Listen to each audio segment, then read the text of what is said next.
Hi, highly favored. Greetings and happy Monday to you too. How are you doing, highly favored? How's everything with you? So good to have you here. Thank you for coming on my live show once again. I appreciate you. Highly favored. I beg, make I send you roses. No. I need to send you roses. Enough champagne. I know I've sent you plenty champagne, but you need more champagne. You're always blowing my mind. You come here, you're always the first on my life. Man, I don't take it for granted, though. I know they take them for granted. Oh. Roses, roses. Yeah. Let me send you a bunch of roses. No. You deserve them. You deserve accolades. Accolades. Thank you so much. Thank you. Hey, baby love. Welcome, sis. How are you? Good to have you on the show. How are you doing? I hope your Monday, your week has started with a bang. Eh? I hope your week started with a bang. I hope everyone is doing well. It's such an honor to be here again with everyone. I hope you had a fantastic weekend. You know, the weather has been absolutely beautiful in my corner here. I hope it's been the same with you. Oh, my days. Una welcome. Eh? Another day, oh, we must secure that mandate. Exactly. Highly favored. We must to secure the mandate, whether they like am or not. It must be restored. Eh? You're getting baked in the wonderful. Really? Is it that hot over there, BB? It's not that hot here. Oh. The weather is absolutely gorgeous here. The wind and the sun, they interchange, Beautiful weather. Perfect, Perfect. At least for me, it's been super perfect. Mm. How na dey oh? Me, I hear say I next select. E go this place. You go France and you only went to do hugging things. Oh my goodness. Oh, Osuna. Hey, Neka, my darling, welcome. Thank you. Thank you. Welcome. Oh, how are you doing? How's the weather on your end, Neka? How's everything going? It's super hot, Bibi. Wow, there's breeze, however, still wow. Okay, this one the breeze is nice. Yes, cool, and the sun is out there. It's just perfect, man. Yeah, Neka, welcome, my darling. I appreciate. Una welcome. Oh. So I hear so una papa, una daddy, he go hugging things for Paris. Hmm? That's why I hear oh word on the streets. I no see am allegedly. Mhm. So I say to me, I no follow them for that. I know there was no selection from my end, so I no get anything to talk for that one. But na so I hear say somebody went to Paris and went to do hugging things where other African leaders were going there to go and challenge and say, my people are my people. The selected one was nowhere to be found. Matter of fact, they go put am for back seats. Back. I sure say many pictures miss am. Then I come hear say the Ronu people, they come dey cry me a river. Say our our woman wey dey make us proud, um Obi Ezekwesili, abi? No, it's not Obi Ezekwesili, is it? Or what's this lady's name? Mona reminds me who go my God, that they always mix their names up. Oh, chai, wetin be her name? Mbok. Say she no show them, she no take picture with am. People come dey vex. I just dey laugh. I dey look the news and dey laugh to myself. I say, wow. So na dey vex say no, una no vex say the select wey dem give una no get wetin e fit talk stand. Dey call una giant, giant in the mud. E no fit come out talk say come o, na like dis we want am and na like dis we go take am. E just go there to go eat jollof rice and do gbedu, go dance. That's all he came to went to do. Dem come put am for back seat. Hey God! Osun Nigeria nawa o. Hey! I see dat thing, make I find dat, I must find dat picture. I don vex. I must find dat picture. I say really? So these people are angry that somebody did not take a picture. Instead of them to be angry that wetin carry am go there, wetin e see do, wetin e see talk, una no concern about dat one. Na say dis woman, person no take picture with her, na im dey pain una for body. Misplaced priority. Dem dey force respect on people. Do you force people to respect you? People will only respect you if they see that, okay, this one is worthy. You can't force people to respect you. The place, the seat where you sit down put, no be you get the seat. It's not your own. It's not your seat. You are sitting on somebody else's seat. Make I show na the picture when I dey refer to here. Oh my God, Nigerians. Oh my God, Nigerians, you guys are something else. It's crazy to me. Hey, so see am o. See the picture when they come dey cry. They say whole Guinea Conakry at the back seat like that. Who arranged the seats? They didn't even give him they didn't give him microphone. This is not right. Justice for Guinea. See where they put una select. See am. You see am? See where they put una select. Má ṣe o. Hey. So there were people were crying. Oh, why would he do this? Why would she do this? They call it a quarrel. I'm not even bother to listen to wetin make dem dey quarrel. I just suffer, move over. See am. Ngozi, yes, Madam Ngozi. What's her last name?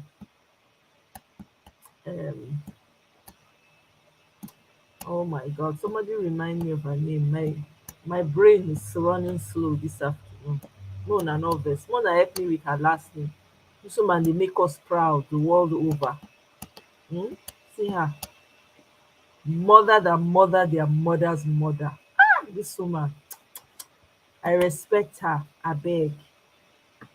I respect her. Yeah, thank you very much, Victory. It's Madam Ngozi Okonjo-Iweala. That's right. That's her name. All of them, they cry. They were crying tears. They shed tears. Say, oh, she did not shake the president. He did not shake the selected. He did not shake selected. They were crying. I say, wow, isn't that fantastic?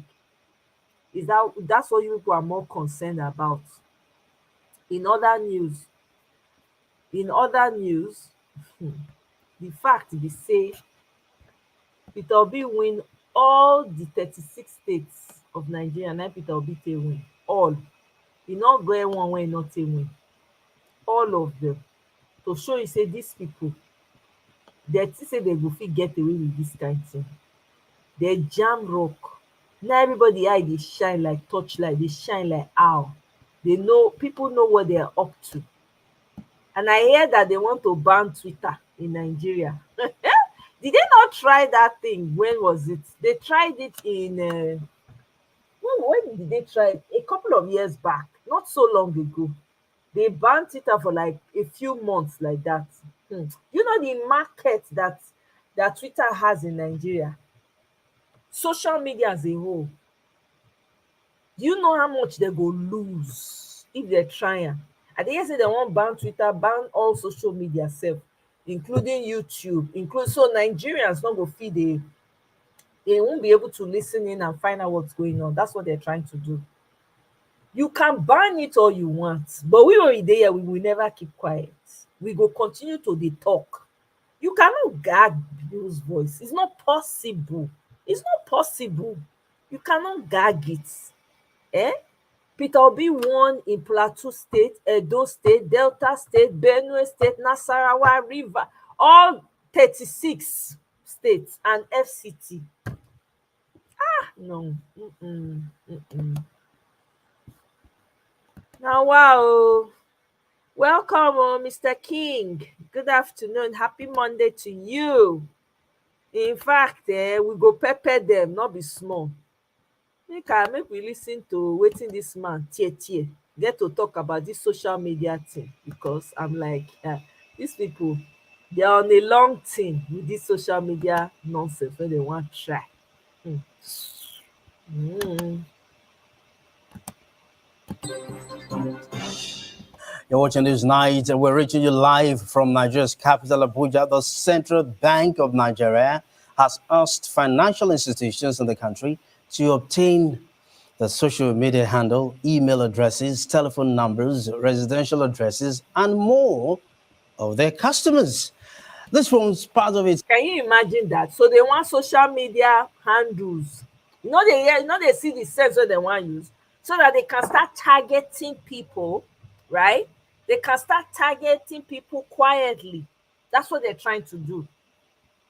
So when if you go and say you want to have a bank account, right? They will target the people. So when they target people's handles like that, they fit do wetin they like. That's what they want. That's what they're trying to do. That's what they're trying to do. Can you imagine that?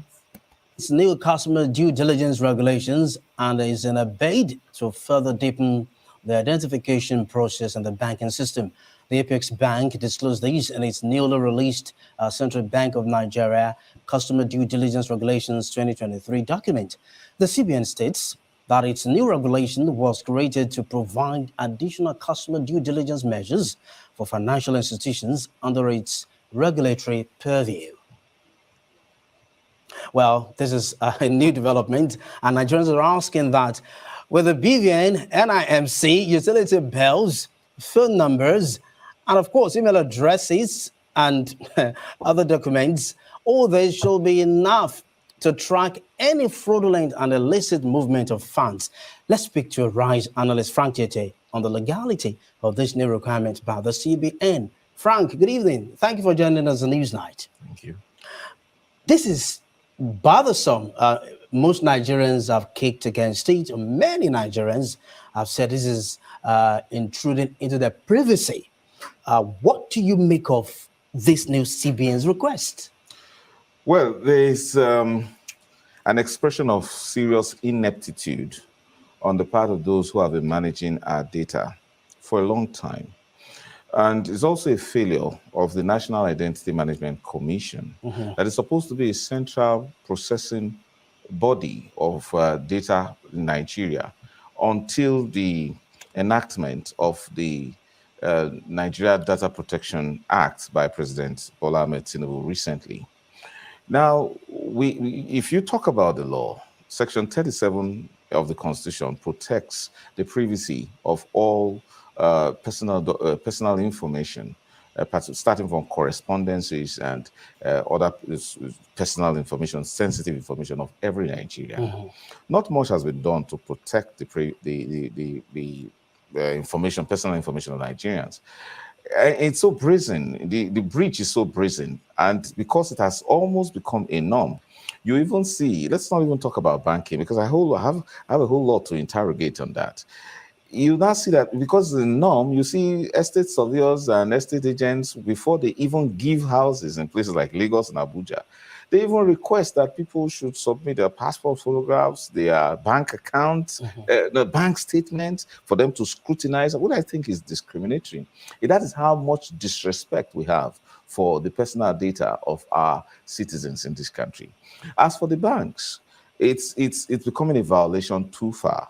Because if you look at the average teller, the average qualification of a teller in about the qualification of an average teller in a bank is probably WASC, school certificate, or uh, OND. Yet that teller has access to the information, the bank statements, the bank transaction of not only the customers of that bank where he works, but for several other banks, in terms of talking about BVN and all that, forgetting the fact that privacy is a major cornerstone of banking in across the entire world. If you wonder why politicians in Africa, particularly Nigeria, abuse the idea of foreign accounts, is because in those foreign banks offer a lot of privacy, secrecy, banking secrecy. I agree with it. Then, Frank, see, I know about due diligence when it comes to the banking industry. If you're not politically exposed, if you do not have an international business, or you're into real estate, or you're a car dealer, then you're not a high risk customer. So your account should be reviewed maybe once in 3 years or 2 years. But those who are politically exposed, or those who are high risk customers, these ones I've mentioned, can then be reviewed maybe every 6 months. So can they just limit? What about if the limits this request of social media handles and all that, and other private information to those who are politically exposed and other high risk customers? What about that? I don't think there shouldn't be any discrimination against anybody as a result of whether he's a politician or not. No, it's not really. No, it's not. No, it's not really discrimination. That's the system. We've done so much to counter terrorism and money laundering in this country, yet it keeps increasing. It festers, because that's the reason why I raised the issue of ineptitude in data management. And it has grown with so much disrespect for the individual's fundamental right of privacy. We're happy that President Bola Ahmed Tinubu has assented to the law, the Data Protection Act of 2023. Nevertheless, look, in 2020, when Netflix aired Social Dilemma, a film that was actually a documentary that exposed how Silicon Valley and the social media companies, Facebook, Google, and the rest of them, actually have used data collected from users as a way of manipulating their own decisions. In fact, it changes the fact that the marketing is no longer, the objective of marketing is no longer about products or things. It's not about people. So social media is now a means of collecting information to sell people's attention to marketers. To producers. So when you see in Nigeria, the Central Bank of Nigeria asking, because it was a major revelation that people are now the things being sold on social media by the way the data is being used and to manipulate people's decisions. It happens during electionary period, and it happens during decision making in terms of big tech advertising. Now, for a central bank to now insist that social media handles be part of due diligence, know your customer basis, it's a major violation of the Constitution, because we are still trying to interrogate the new law that the president signed into law. And it states that there are certain sensitive pieces of information that you cannot collect as a data collector, as a bank. That is, you cannot collect any information that will give any form of inference as to your political or religious belief. Let me jump in. And social media, it's nothing else than social media can show how much a person believes in terms of ideology. Yes, let me jump in, Frank. What if this is a new administration? What if the CBN is coming up with this request of policy?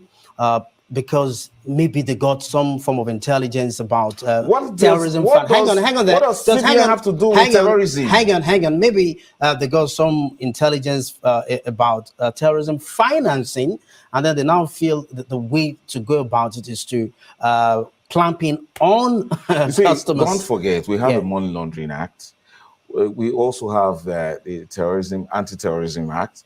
Now, the EFCC, oftentimes, and you can see it has done very well in the way it has constantly given public education on the need for this special control unit on against money laundering, this COMO number, to which legal practitioners like myself, we all complied with, and supplying some details, giving obligations that we will report certain kind of transactions that pass through our offices or through our financial institutions. Makes some sense. We're talking about anti-corruption, anti-money laundering. We're talking about a bank that should concentrate on its making serious monetary policies that will enhance the economy, and then it is now trying to, brazenly violate the fundamental rights of Nigerians, contrary to Section 37 of the Constitution, mandating that Nigerians should give their social media handle. We must look closely at the new data protection law that emphasizes the consent of the user, the consent of the person involved, that is the data subject. In this case, the bank, some of these policies, when they make them, you wonder whether the people who make them are in touch with the current realities. Yes, the cross-cutting issues, because you can't now say, on what basis? Now, it's shameful, very, very shameful, that despite all of the data we have collected about us, we are unable to translate it into, accurate policy making that will, translate into one positive development for the socio-economic condition of this country. It doesn't happen. So it seems as if that these policies are made to just, people want to appear as if they are working, and they think that the only way to do so is to make life difficult for citizens. I just told you how other banks in other climes make banking very attractive to the extent that Nigerians are willing, especially unfortunately, politically exposed persons are willing to steal the country's money and go and put there. Now, Frank, let me talk right there. Who brings money to Nigeria? Who brings money to Africa? And then you make it difficult even for your own citizens to open accounts. And then what do you do? You're managing it. I feel your passion, Frank. I feel your passion, honestly. But then let's also remember that all they're asking for is the social media handle. It is against the law. It's against the law. It's against the data protection law. It's against the Constitution. They're not asking for your login details. No, they're just asking for the handle so they could monitor your activities on social media. Monitor. Why is it that I don't understand? Oh my God. The journalists in Nigeria, not be Nigeria, they stay. I know that sometimes I don't know. I don't know. When I say the people say, they're afraid of their lives. They are, there's only so much they can do. My goodness. See, if Rufai was maybe speaking from a mountain somewhere, the desert somewhere, I'll say, okay, it's true. Rufai lives in Nigeria with these people. He does not have two heads. He does not have. How come? Because if Rufai was outside of that country and was churning out the truth with courage and boldness like he was, I would say, okay, yeah, it's probably true. These people know what is on ground. They understand it. Look at what this man is defending. Hang on, that what? They are telling you that they want to monitor people's handles, social media handles. I don't know. Now English, they say be the lingua franca for Nigeria. Now they teach people for schools. They say hang on only social media platform. What is wrong with this Nigerian journalists? They are the problem. Oh, sorry, I'm sorry to say. Now them be the problem. Hang on, monitor. Frank. It's a huge violation. Hang on, Frank. Where is privacy? Now, well, some have said the CBN is coming up with this so they could clamp down on those who do business online, so they can effectively monitor the tax regime. So making more tax anyway. Look, let me tell you this. Yeah. Look, I hate ineptitude and I hate mediocrity. When there's a Cyber Crimes Act already in existence that has the EFCC as the principal agency of government that implements it. We're talking. Does the bank not have work to do? That it's now, and let me tell you this. I just told you about Social Dilemma. It was a blockbuster film on Netflix that exposed to the entire world what happens to people's social media handles. How the social media has become the central point for for marketing human beings. I'm talking about their essence, their consciousness, and then a bank will not be careful enough. A central bank, the apex bank will not be sensitive enough to realize that it is going too far. A central bank asking, mandating. Just imagine the manner it does that. It's mandating. And then before you know it, we'll now be talking about accounts being blocked because you didn't supply your Facebook account, your details, or not details in terms of a password, but in terms of your ID. You didn't supply that on Twitter. You didn't supply that on LinkedIn. Who does that in this modern world? And we will allow that, whereas we just had a new law saying God go bless this man, Mr. Tietie. They call am. Thank you very much, Mr. Frank Tietie. Hey, ẹ gbà mí.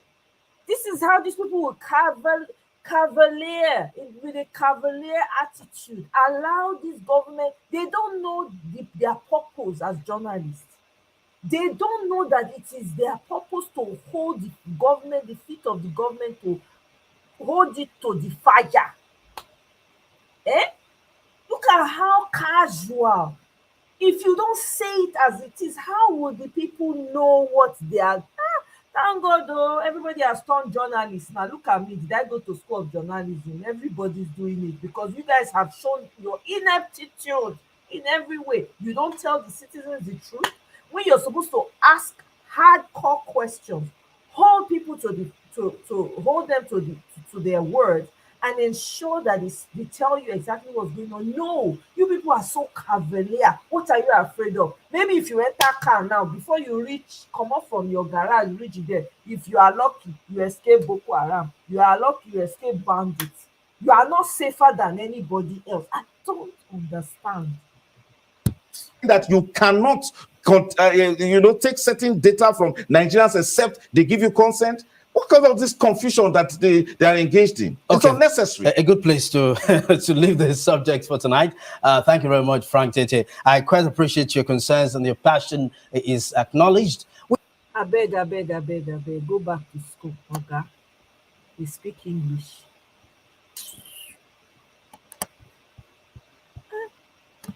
What's the point? Thank God for social media, because how will people know exactly what's going on? How will people know what this government is about to do? Do you know what it means when they ask you have your handle? They'll ask for your social media handle. They're asking for your head, your tail, your grandfather's house, everything. You just want them to give it up like that. Instead of you to tell your citizens what is about to hit them, you will not speak the truth when it is necessary. What's the point if you're afraid? Why are you a journalist, for crying out loud? How old is David Hundeyin? David Hundeyin literally has put his life on hold because of Nigeria. The kind of information that guy doles out for people, it blows my mind. That he's such a young man, has a long life ahead of him. He's totally laid his life down to speak the truth and to stand on it. What kind of, I don't understand though. Everybody is not a journalist. Everybody must do their journalism, because you see what? You see this mandate, we go collect them. We go collect them back. Hey, Jesus. God forbid. People cannot speak the truth. Eh? Beg. Very annoying to even listen to them talk. It's so annoying.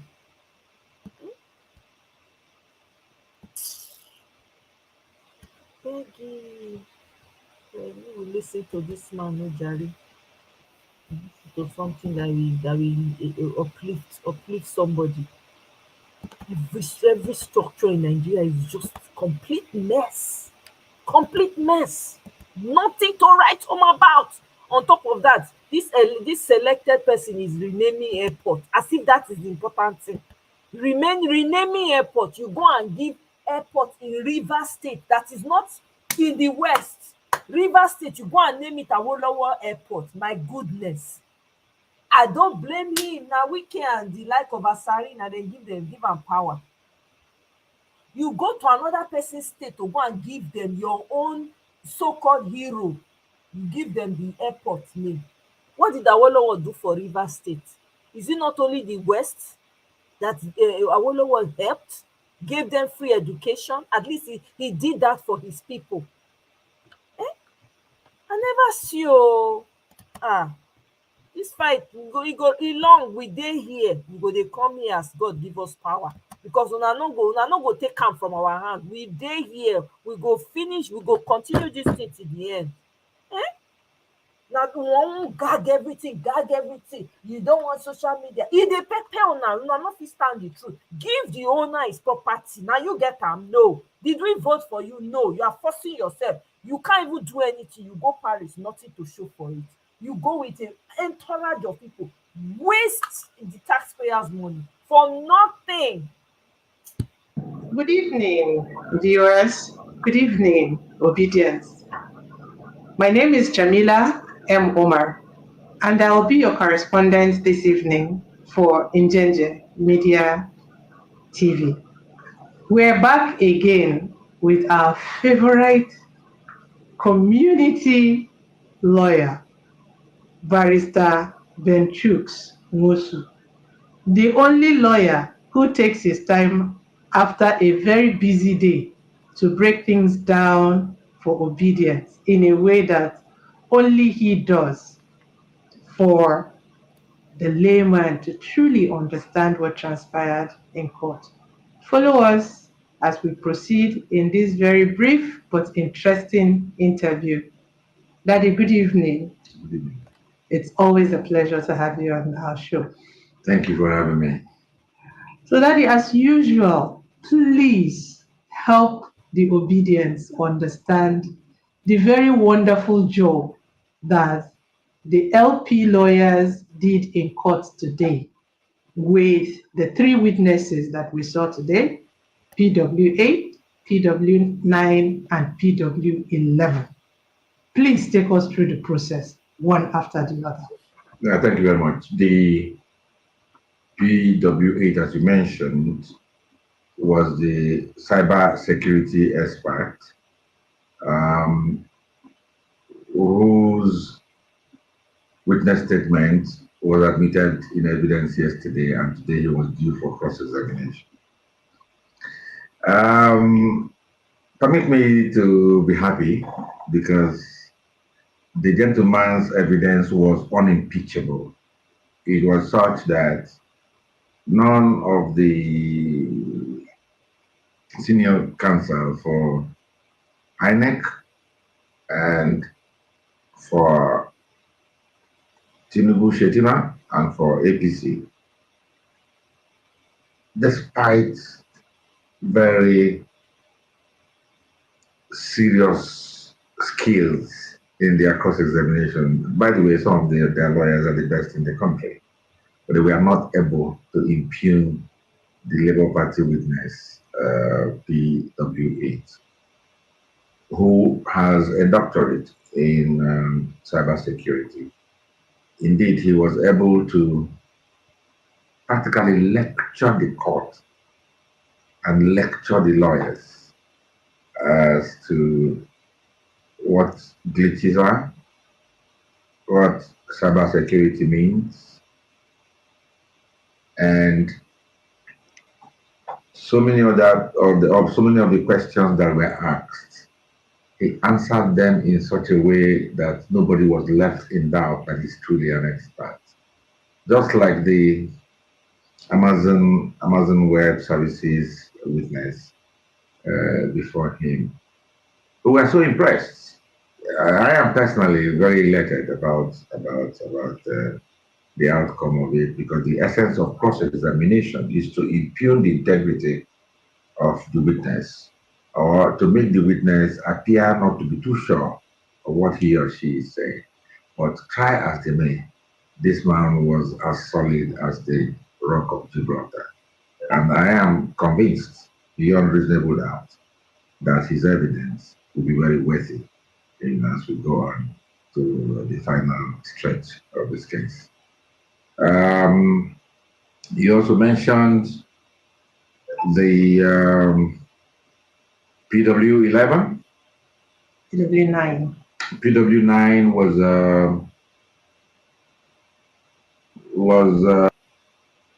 was who? Neda, okay, Nitda. That, yes, that was PW11. Okay, finish up. So PW11 was also a lawyer, let me leave it that way, a contract with INEC about the cyber security, cyber IRF results and all that and all that. And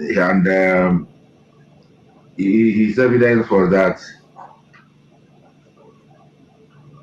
on election day, as far as all the documentations were concerned, that everything went well, except for the presidential results that could not be uploaded. And when they tried to ask him whether his boss was aware that he was coming to give evidence, then he gave his evidence in his official capacity as the managing director of the NITDA.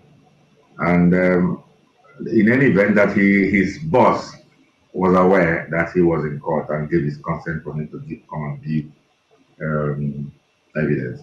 What happened was that most of the lawyers uh, of the first, second, and third respondents actually found the contents of these witnesses that we are calling now too technical to even make intelligent questions out of them. So they are evidence relating to cyber technology and cyber science, which many people are not very competent and familiar with. So what they did was to leave. What they did was to leave those technical things that they don't understand and started asking questions slightly outside. The person that tried to make sense of the cross examination was actually AB Mahmoud SAM of INEC, who tried to corner the witness on Cloud Trail, and at the end, he found that the witness was conversant with cloud trails, and we're trying to talk about crashes of cyber sites and all that. The import was that on that election day, on that 25th February, no such thing occurred. And we moved into where I believe obedience have been worried, and that is whether all the documents that have gone in, which constitute at least 3 or 4 Hilux loads of evidence that we put in, whether they were going to be said that they were dumped because that no witnesses were called to tender them. We took them by surprise today. And all from EC8As, B, C, D, E, were all tendered today through our own amiable and very, very brilliant Dr. Tanko. Eloquent. Very Dr. Tanko.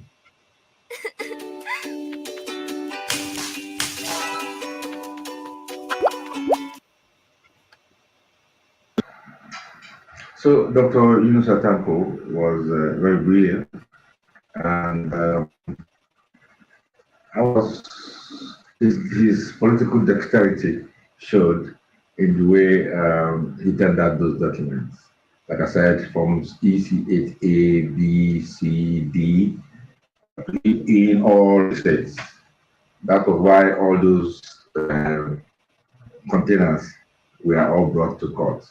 So he identified them because they had already been tendered.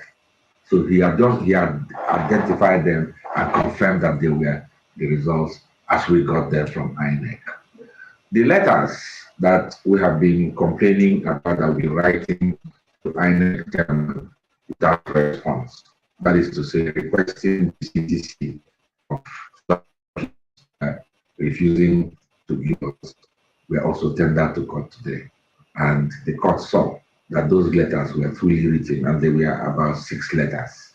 at different dates were written. The most important letter was the one that went viral by Festus Okole, where he said that election results will be transmitted on time, at real time, and that the IREV and the beavers can be accessed by any Nigerian who has the link to be able to follow the results as they are uploaded from the polling unit level.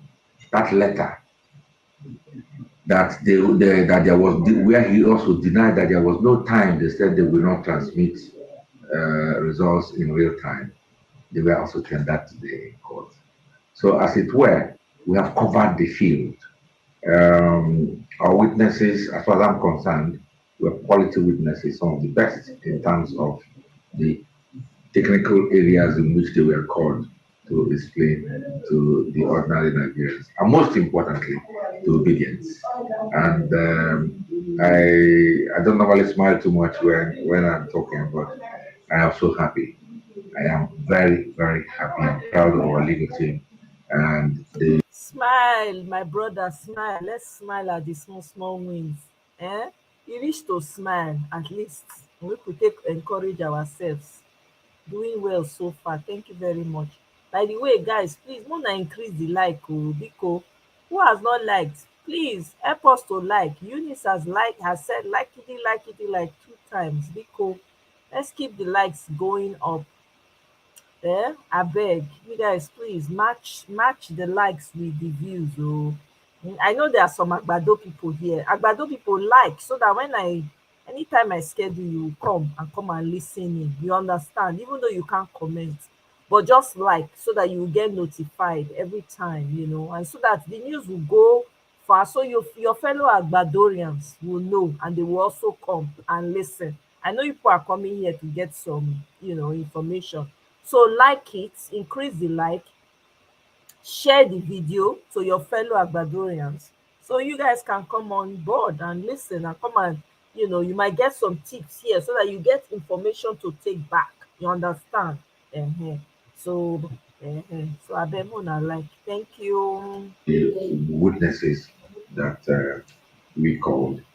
Some of those experts came in from abroad, as you know, mainly from the United States of America. We are able to give the kind of evidence that mesmerized the courts, mesmerized the respondents and their lawyers. So I'm very, very happy. We are going to conclude, subject to what the court says, if not tomorrow. Maybe if they extend, if they give us an extension of 2 days, like they gave PDP today, then we might be ending up on Monday. And when we end up, the next step will be for INEC to commence their defense of the hate that they committed in the Federal Republic of Nigeria, denying the populace the choice of their leaders. They would let us know what their defense is. And we have lined up some of the best lawyers in cross-examination, waiting for any of their witnesses and their documents to come in. When they finish, it will be the turn of Tinubu Shetima and their team of lawyers to open their defense, to tell us how they metamorphosed from 6 states to winning the Federal Republic of Nigeria in the presidential election. Well, everybody will hear it, and our team of lawyers will also take them up on cross-examination. When they close, it will be the turn of APC. And when all of us finish, it will be the time to submit final written addresses and then present them to court, adopt those as the final written addresses and arguments concerning the presidential election petition 2023, at the end of which the judges will retire and go and do a lot of work and come up with what we hope to be a thunderbolt of a judgment that will satisfy a majority of Nigerians. That's my belief. We have worked for it. We've not been sleeping. We have worked so hard, and we believe that they will have the courage to do the needful. Obedience, calm down, calm down, calm down. Um, the day of joy, wake up. In the name of the Father, the Son, and the Holy Spirit. It's Amen. Absolutely, sir. You always put a smile on the faces of our obedience. Sir, just before you go, would it be fair to say that this time around, INEC chose to fight in a field that they are not very conversant? I think it was like the fight between the heavyweight boxer and the welterweight. The outcome of the result will be obvious. They thought it was going to be business as usual, do what you like, tender it in court, and they are deemed to be correct, and the court will be difficult, will find it difficult to query the authenticity and admissibility of the document they have queried. Where you have 18,088 blood documents amounting results that are supposed to be EC8As, amounting to 2.4 million votes. I don't know how they will get across that one. It will be quite difficult for anybody to say that that will not be a weighty um, argument. And you saw that today they were identified and they were because they were already in evidence. Absolutely. Dr. Danko came in today and identified them and Absolutely. adopted them. Yes. Absolutely.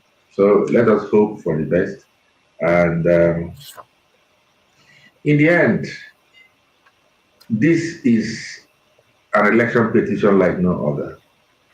And this is one election petition done in the era of cyber intelligence,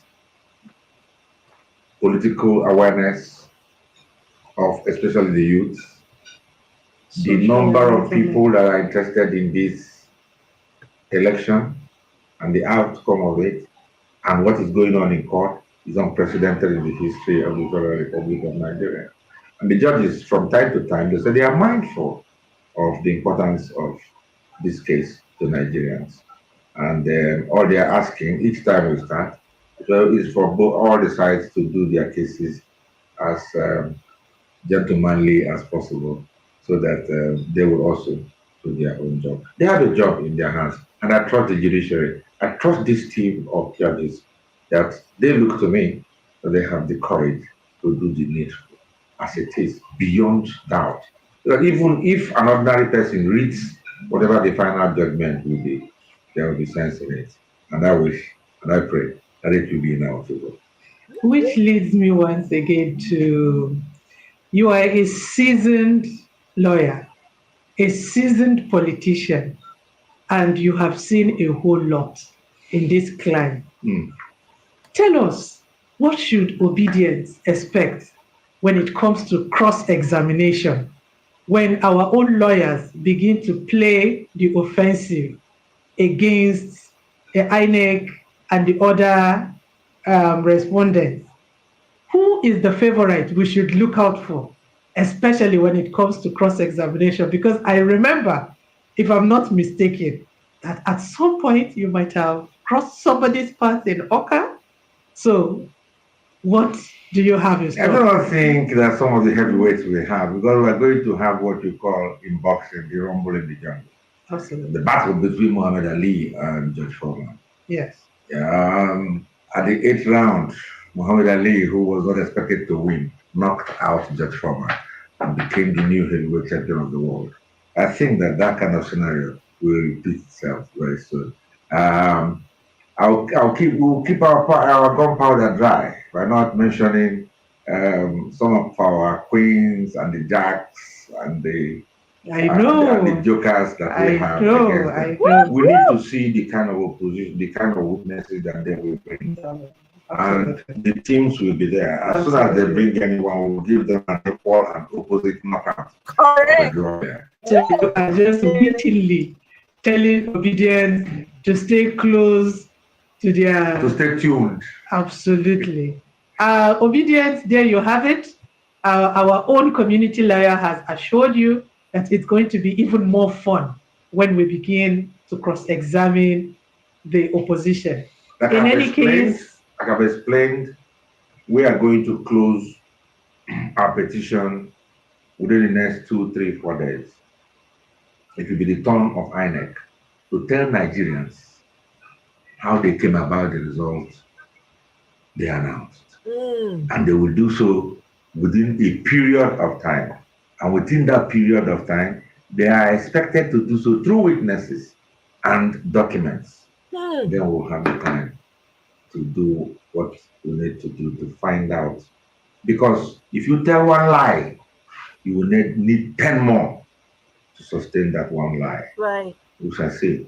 It will be the Battle of Zama as soon as that one opens. And when they finish, the legal team of the president and the vice will tell us how they arrived where they are today. And when they close, APC will tell us what you go, quo warranto, why did you say that you are a winner? And everybody will see. In the end, their lordships will have to put all this together and give us what I believe will be a locus classicus Absolutely. in the history of election petitions in the Federal Republic of Nigeria. inshallah. That's good. Thank you so much, as usual, sir. You're always a breath of fresh air Thank you. in between each of these court sessions. We appreciate your time and we look forward to more of these briefs. Fellow obedience, thank you so much. This is amazing. Oh my God, I love this. Hey, my body done dey totori me oh. Obedience. Wow. Hey, this is very, very. I feel happy. I'm so happy that I heard this. Oh my God. Eh? Eh. Oh. Hmm. They never see nothing. Eh? They never see anything. Oh, Obi is coming. Now, victory, they always talk that thing. Victory has been I never see. No matter what is going on, victory will say Obi is coming. Hey, God, oh. This interview has really gladdened my heart. I'm so happy to hear that. Now, moving along, Peter Obi don set precedent for the world. Let me not just say Africa, for the world. When I see this clip, if you see as I dey smile like who win lotto. He didn't call it. Eh? Hey, God. Peter Obi e dey make me proud. Oh my God. I do not regret standing by this man. I don't care what happens. When you stand on the right side, it is sweet. It's not even about winning or losing, but there's something about standing on the right side. I really hope that when it is needed, that a lot more people will understand what it means to stand and stand firm on the right side. My belle sweet me for this interview. When I watch am, besides I dey smile, open teeth, all my 32 I spread am for ground. I say, hey, see my principal making us proud. Eh? Yes, victory. You're always saying that. Peter Obi won the brand. He's coming for. Yes, my goodness. Honestly, I really appreciate those comments. You're always saying that. When you post, even in my comment section, you're always saying it. No. That's the kind of consistency we need. I'm telling you. Someone I listen to. I'm sure some of you have seen this video.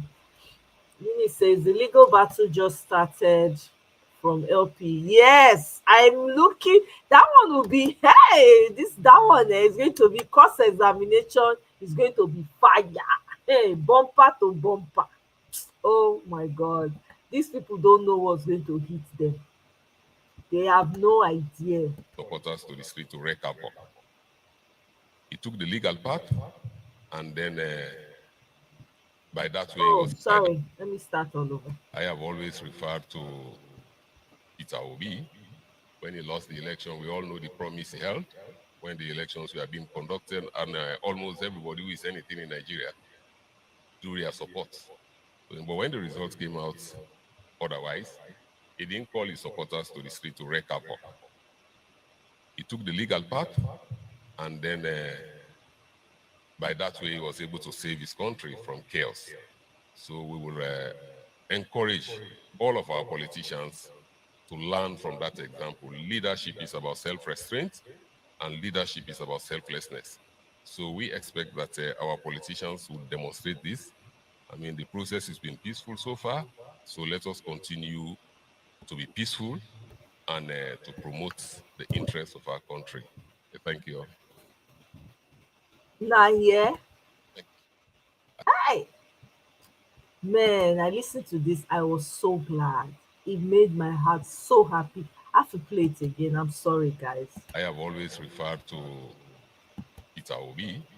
When he lost the election, we all know the promise he held when the elections were being conducted, and almost everybody who is anything in Nigeria drew their support. But when the results came out otherwise, he didn't call his supporters to the street to wreak havoc. He took the legal path, and then by that way, he was able to save his country from chaos. So we will encourage all of our politicians to learn from that example. Leadership is about self-restraint, and leadership is about selflessness. So we expect that our politicians will demonstrate this. I mean, the process has been peaceful so far, so let us continue to be peaceful and to promote the interests of our country. Thank you all. This is amazing. Oh my God, this is amazing. Hey, Mr. Kel, welcome. I am good. Thank you. Happy Monday to you. You know, that short clip I watched, when I tell you guys, when I saw it earlier on in the day, I was so happy. I was like, this is what in all the dum-dums that we have, this is what true leadership is about, because people are watching. You see, when people were saying, oh, we should be on the street, this man knows what he's doing. He doesn't want, he's trying to protect lives. He doesn't want lives to be senselessly knocked. Look at what happened. Only election when they do. Look at what this, look at how this or the opposing party, look at how they conducted themselves. Only election when they go do for you, you know, you won't even notice that anything happened. People will go to election, even take time off work, do their, you won't even know what happened. Look at how they conducted themselves. You do, if the reverse was the case, I tell you right now, the country for things for don dey happen. But Peter Obi chose the high ground. You know how difficult that is, knowing that you won with a landslide. Anyway, I'm convinced Peter Obi was more prepared for this battle than he was for the election itself. That's a fact. Peter Obi was more prepared because he knows these people. He's been in their midst, he's worked with them, he's been their colleague. You understand? He don't follow them go meeting. He know as they think, right? So it's not a surprise that the man, he see am, he say, you know what, it's not worth it. It's not worth the people unnecessarily buying just because I want to win election. It's not. eh I'm telling you, this man is a man to pay attention to watch. If you're looking for a mentor, here you are. Oh, don't look no further, you have a mentor already. If you are looking for heroes, you have one in front of you. You don't have any excuse. Please, oh guys, more na like, oh, I dey use side eye dey look people wey I never like. Oh, I know say Agbado people dey here too. Agbado people, please like so that you also know. Spread the word to your people, okay? So please like the show. I mean, I'm so happy. I'm so grateful that this is happening. I really am. I'm very, very proud of this man. How many Nigerian leaders, especially, if something not go their way now, so they go turn to another thing. Look at common election when they do. See as some people lose their life in the process. Some people buy themselves because they see say, you know what, these people have taken our hope away. what's there to fight for? They comot dis world because of wetin dis opposing people do. And when e happen finish, none of them even consider the people that were injured, or when anything happen to them, no pay them, no visit, nothing, nothing. They carried on as though, it's like it's typical. Na Peter Obi na carry the thing put for head. All im people, they go dey visit people one after the other. Those that were hurt, go dey visit them, dey pay them condolence. No, no, no, no, it's crazy. eh it's crazy. Every day people are being kpaid in that. Every day, look at what happened to one man eh recently again for Nigeria, for Sokoto. eh I don't know. I don't know. BB of life, My welcome my darling sister. sister, how now? How are I you? do. I'm Can you fine. hear This me? your voice, they sweet my ear. Yes, so clearly. Okay, okay. You know, I'm so glad you're doing this because this is the time to celebrate our wins. This is truly the time to celebrate our wins. And because as we celebrate our wins, whoever was on shore would appreciate what is going on and, help to see that nothing is at a standstill. And I'm going to speak, whether if anybody likes, let the person take it as French or Swahili, but I'm going to say something right now. You have to be insane to like what is going on in Nigeria right now. They be making yarn. You truly have to be insane. In fact, if you are approving of how Nigeria is running right now, there is nothing different between you and the madman at Obalende that has no clothes on. Sorry, Bibi, when you finish talking, you can allow one love to talk. I need to do something really quick within Okay, 2 minutes. okay. So if you feel that Nigeria is where it needs to be right now, then there is something fundamentally wrong with you. There is something mentally wrong with you. There is something morally wrong with you. You should not be comfortable with what is going on. You should not be comfortable to know that as of today, officially, the price of a dollar is over $700. 700 naira.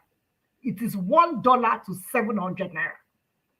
You should not be comfortable with that. 815, 700. Okay, very good.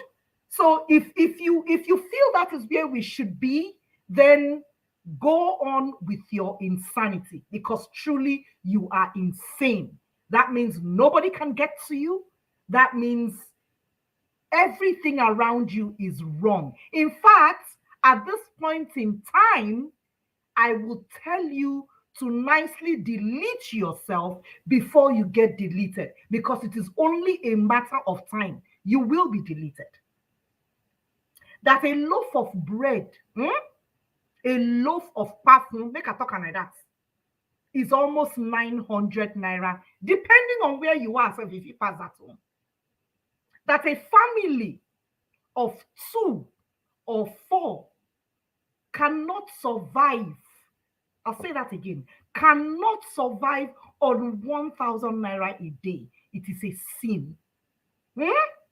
So if you are in this place at this point, listening to me, and you think it is okay, do yourself a favor.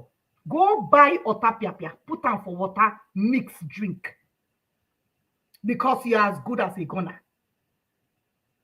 I see no reason why. Every day when I leave my house, the first thing that comes into my mind is, there is nothing stopping my country from being like this country. Every minute I drive out of my house, that's what comes to my mind. The people that are running this part of the world don't have 2 brains. The people that are running this part of the world do not, and they are not from Mars and we from Jupiter. They are humans that have a working brain, They reason, they feel cold, they feel hot, they experience headaches, they experience trauma. In fact, we are better. We have never had anything called natural disasters. We don't know what it is. We are blessed with the perfect weather. We have enough man hands that are willing to toil and work. We have opportunity to raise leaders through good education. And so if we feel it is okay to live in squalor and wallow, then truly you should not be human. In fact, the dogs, the animals will look at us and will feel sorry and will be happy that they cannot exchange spaces with us, because it is appalling what is going on. I swear, I was listening to one. I refuse to even dignify her by calling her a name, saying that Nigerians will just have to get used to the suffering. Seriously, does she know what suffering is? Does she understand what it means to wake up in the morning and be wondering what you will eat? Not where your food will come from, but what you will eat, because you don't have anything at home. Does she understand? I saw a video the other day of children standing in muddy water and they were having an assembly. A useless principal was talking to them and the kids were standing in a flood of dirty water. I almost puked just watching it. So, Agbado, where dey this place, if you dey hear me and you think say your belly sweet, oni kure, make I talk like that. Oni kure. Because in this life, every human that is born has an opportunity to dream and to hope. It is not any human's authority or position to cut short of someone's dreams and hopes. And that is what Bola Ahmed Tinubu and Shetima are doing right now. They are cutting short people's hope. They are killing people's dream. Buying, no, buying, pa. Okay, I'm sorry. They are deleting people's dream. As it is right now, July 1st never reach you. That's for where we now today, now just hear them. Say the subsidy where they come out, they don't come out 100%. They don't come out the subsidy 100%. When they come out and now from July 1st. So the fuel where the people they use, now the old fuel, they don't inflate the price. Make you see as our people wicked rich. From July 1st, it will be 1,000 plus. How we want to do that one? So please, if you dey vex for this matter where they talk so, then do something. You can do something. Everybody can play a part. Thank God for smartphone eras. We can all tweet. Make it a point of duty to tweet. Make it a point of duty to educate someone. Because this cannot continue. When our pikins them go, they walk up for road, they fall bagada. Then carry them dig hole, put inside. Now that one time we go not say we won't stand up. You know, go funny. Nobody should be comfortable. Whatever part of this life that you're in this world, you should not be comfortable, because it is only a matter of time. As that table will turn, it go turn, can't reach you. The things happening at home is appalling. I'm going to yield for now because my body, it they boil. When I hear certain things, my body they boil. But make her stop on for now. Make my brother continue. My brother, I salute you. I say, BB, I want to let you make you yarn. You say you want to talk. I say, make you yarn. I beg. I don't cook my yarn. I don't yarn the way my body because it a pain person to hear. In fact, as far as I'm concerned, this summit we then go. So we no go.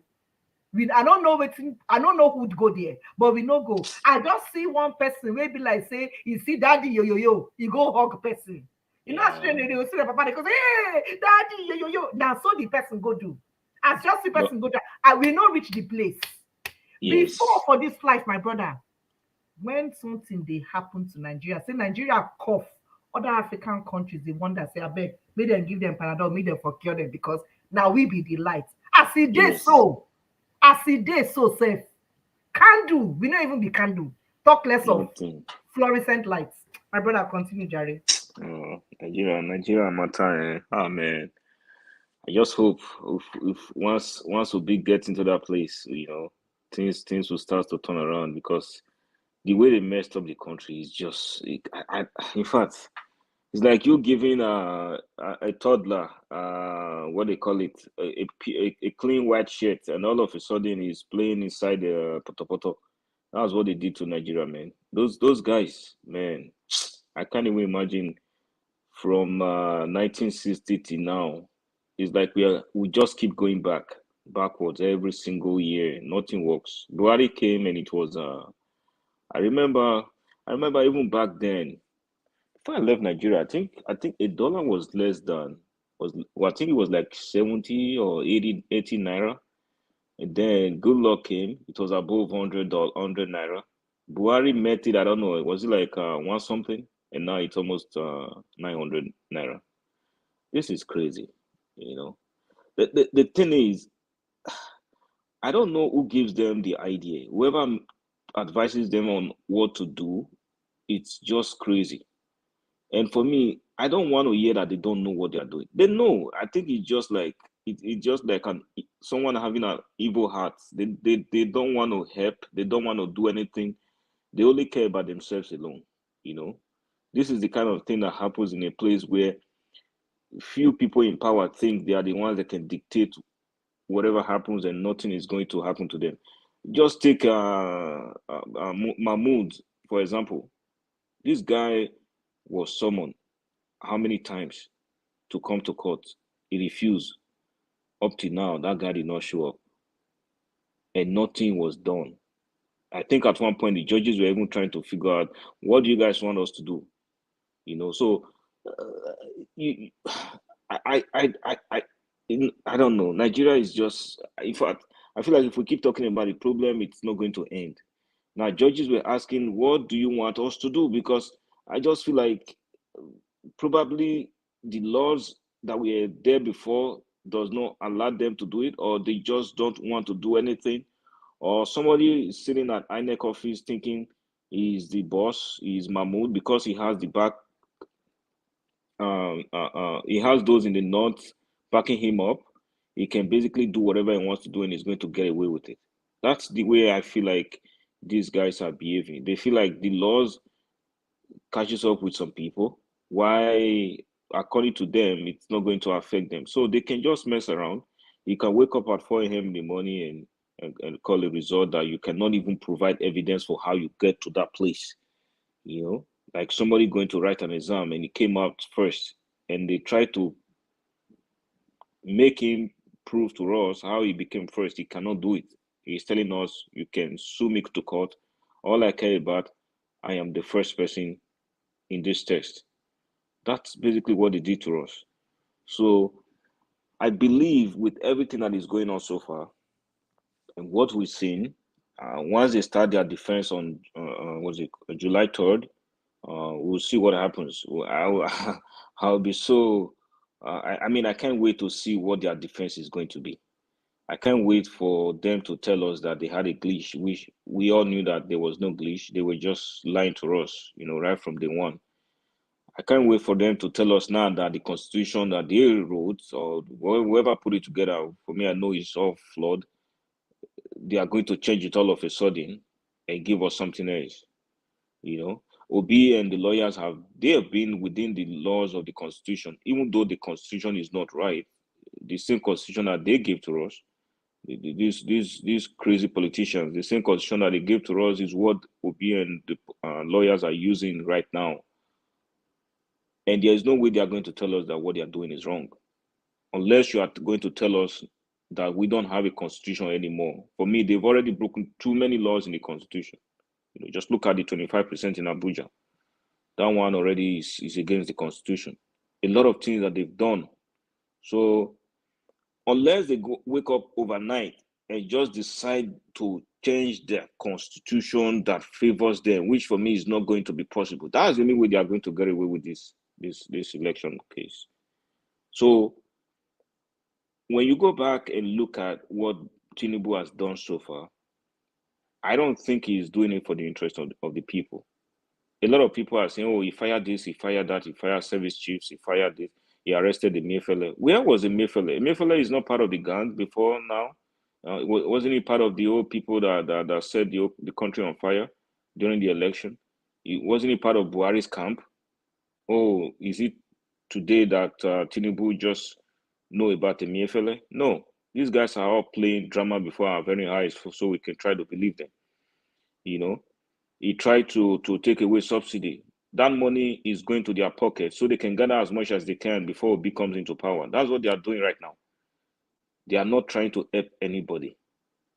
They are lying that they are going to fix school, they are going to fix healthcare, they are going to fix education. Fix what? How come we never fixed any of these things? Are you going to tell me that because we haven't taken off what they call it subsidy over the years is the reason why we have a dilapidated school, the reason why we have terrible healthcare, the reason why we don't have roads because of that subsidy? Come on. I mean, they can fool some people that they probably would pay a couple $100 and tell them to go and buy people for them, but they can fool us. That's the reason why this election was different. But we us in the diaspora basically know what was going on. We know who we are voting for. We know who is the best person. You know, it's not a time of you coming to Market Square and start sharing rapa and rice and beans and telling people to vote for you. We are past that time right now. We want you to come up and prove to us, tell us what you're going to do, and prove to us how you're going to do it. You know, it's not about you deferring a presidential debate and not showing up when you're supposed to be there.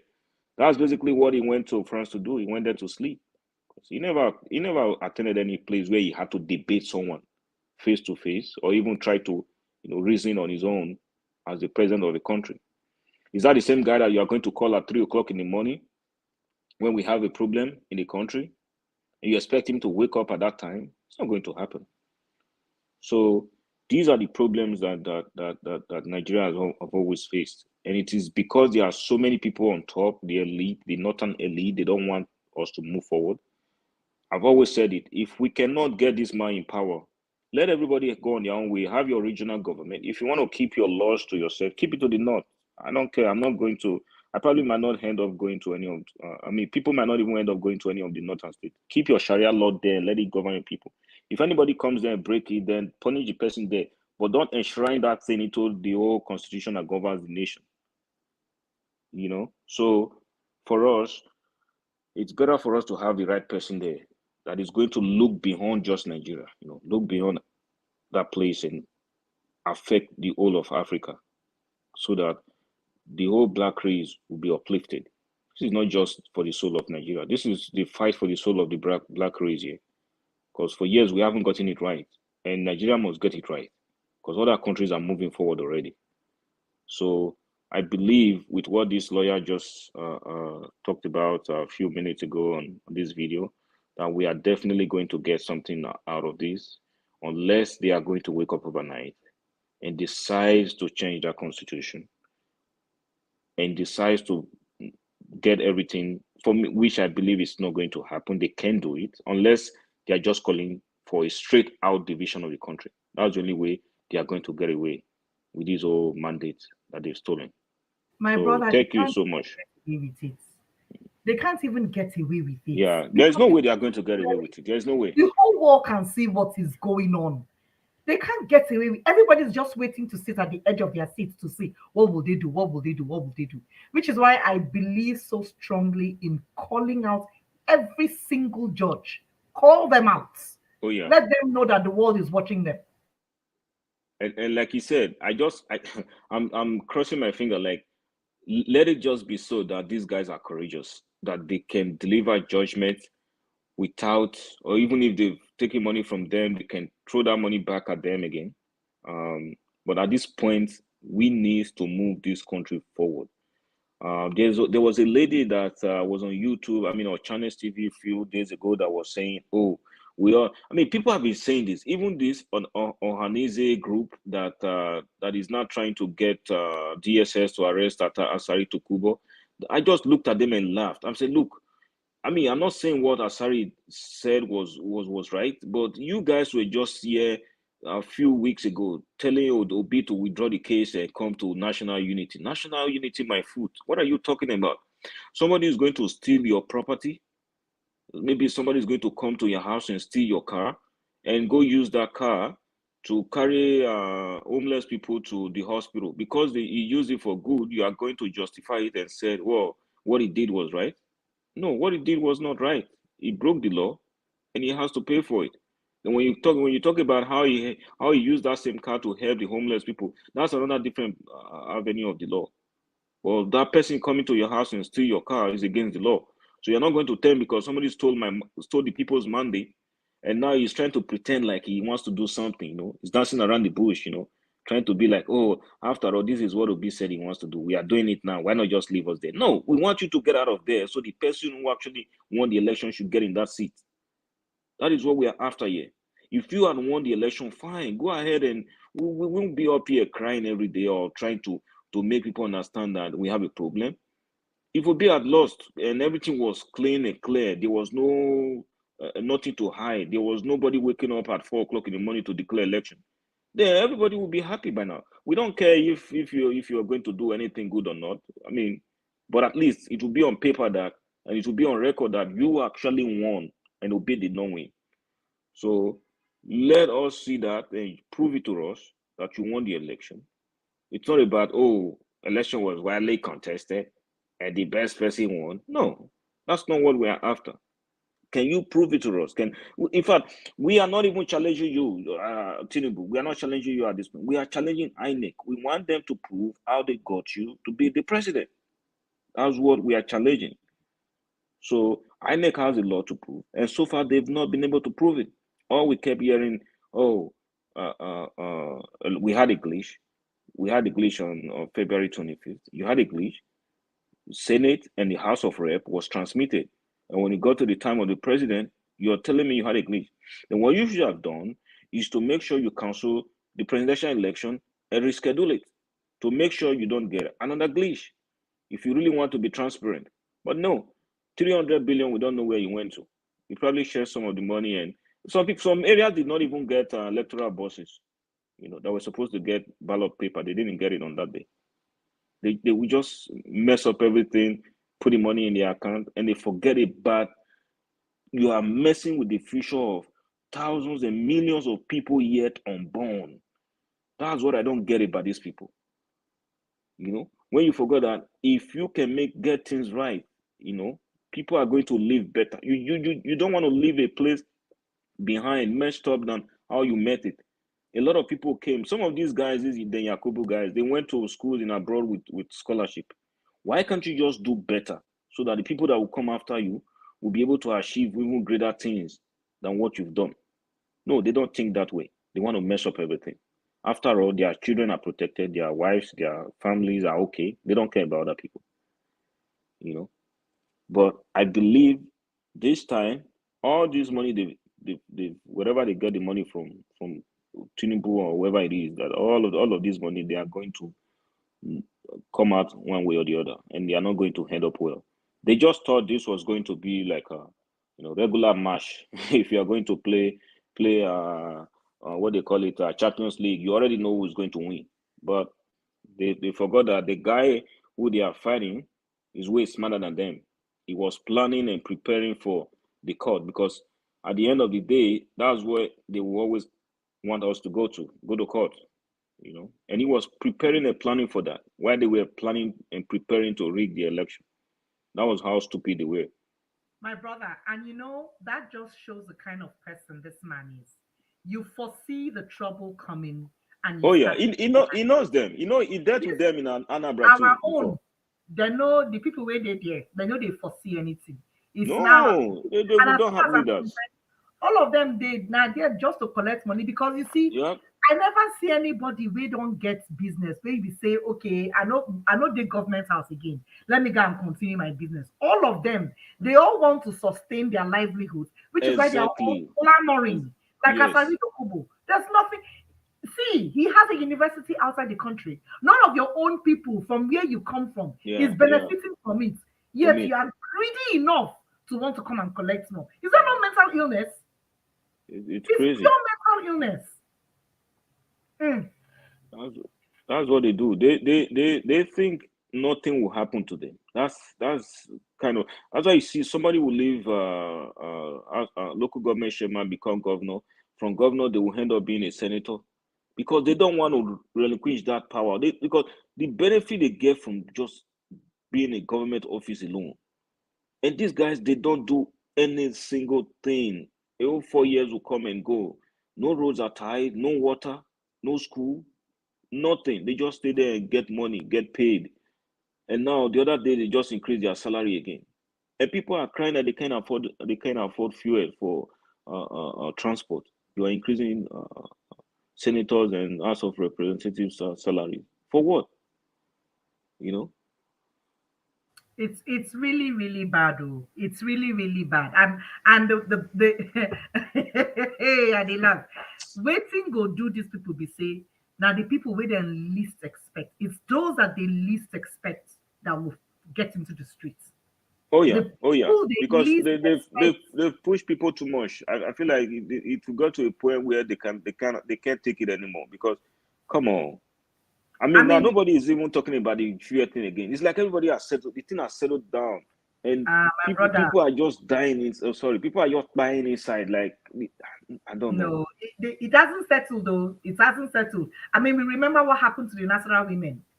It will get to that point. By the time the whole country is shaking like that, with people being that really, really upset and taking to the streets, then they will, because it is only going to get worse. This man will do all sorts of things. Make we wait. July 1st is just around the corner. The money for electricity, 40% higher. The full subsidy removal go kick in. Now that time we go know say khaki no be leather because Yep. suffering e no go be only the people wey vote Peter Obi plus the Mm-hmm. APC come then go follow chop inside. Then go chop breakfast, lunch, and dinner because it is going to be everywhere. Already, as it is, I was listening to a space today, and one guy came to complain about what is going on in Imo State, and he said, Kigwe, say you go wake up for morning, rishi rishi, then go see for main road. I'm sure you understand what that means. Yeah. Every day it happens. It's almost like a normal. How do you explain taking your kids to school and then they see what they're not supposed to see for this life? How do you explain that to children Yeah. when they It's see all those crazy. kinds of things? But this is a daily occurrence in Imo State, and nobody is saying anything about it. And they have a governor, for heaven's sake. They Oh have yeah. a house sitting in, collecting money. They drive on those roads that they see all of those things, and nobody is saying anything. And they think that people will continue to stay quiet. Ah, I don't know the kind humans when the blood where they flow for their body no be red, not green.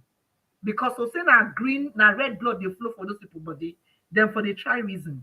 But no be red, na green blood they flow for their own. The inhumanity is it's unreasonable. Totally unreasonable.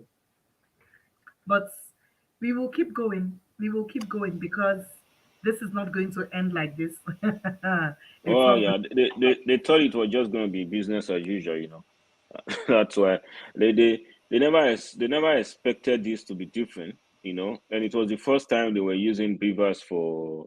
Come on, what are you going to hide these days on cloud or even on the internet? There's nothing is deleted from the internet.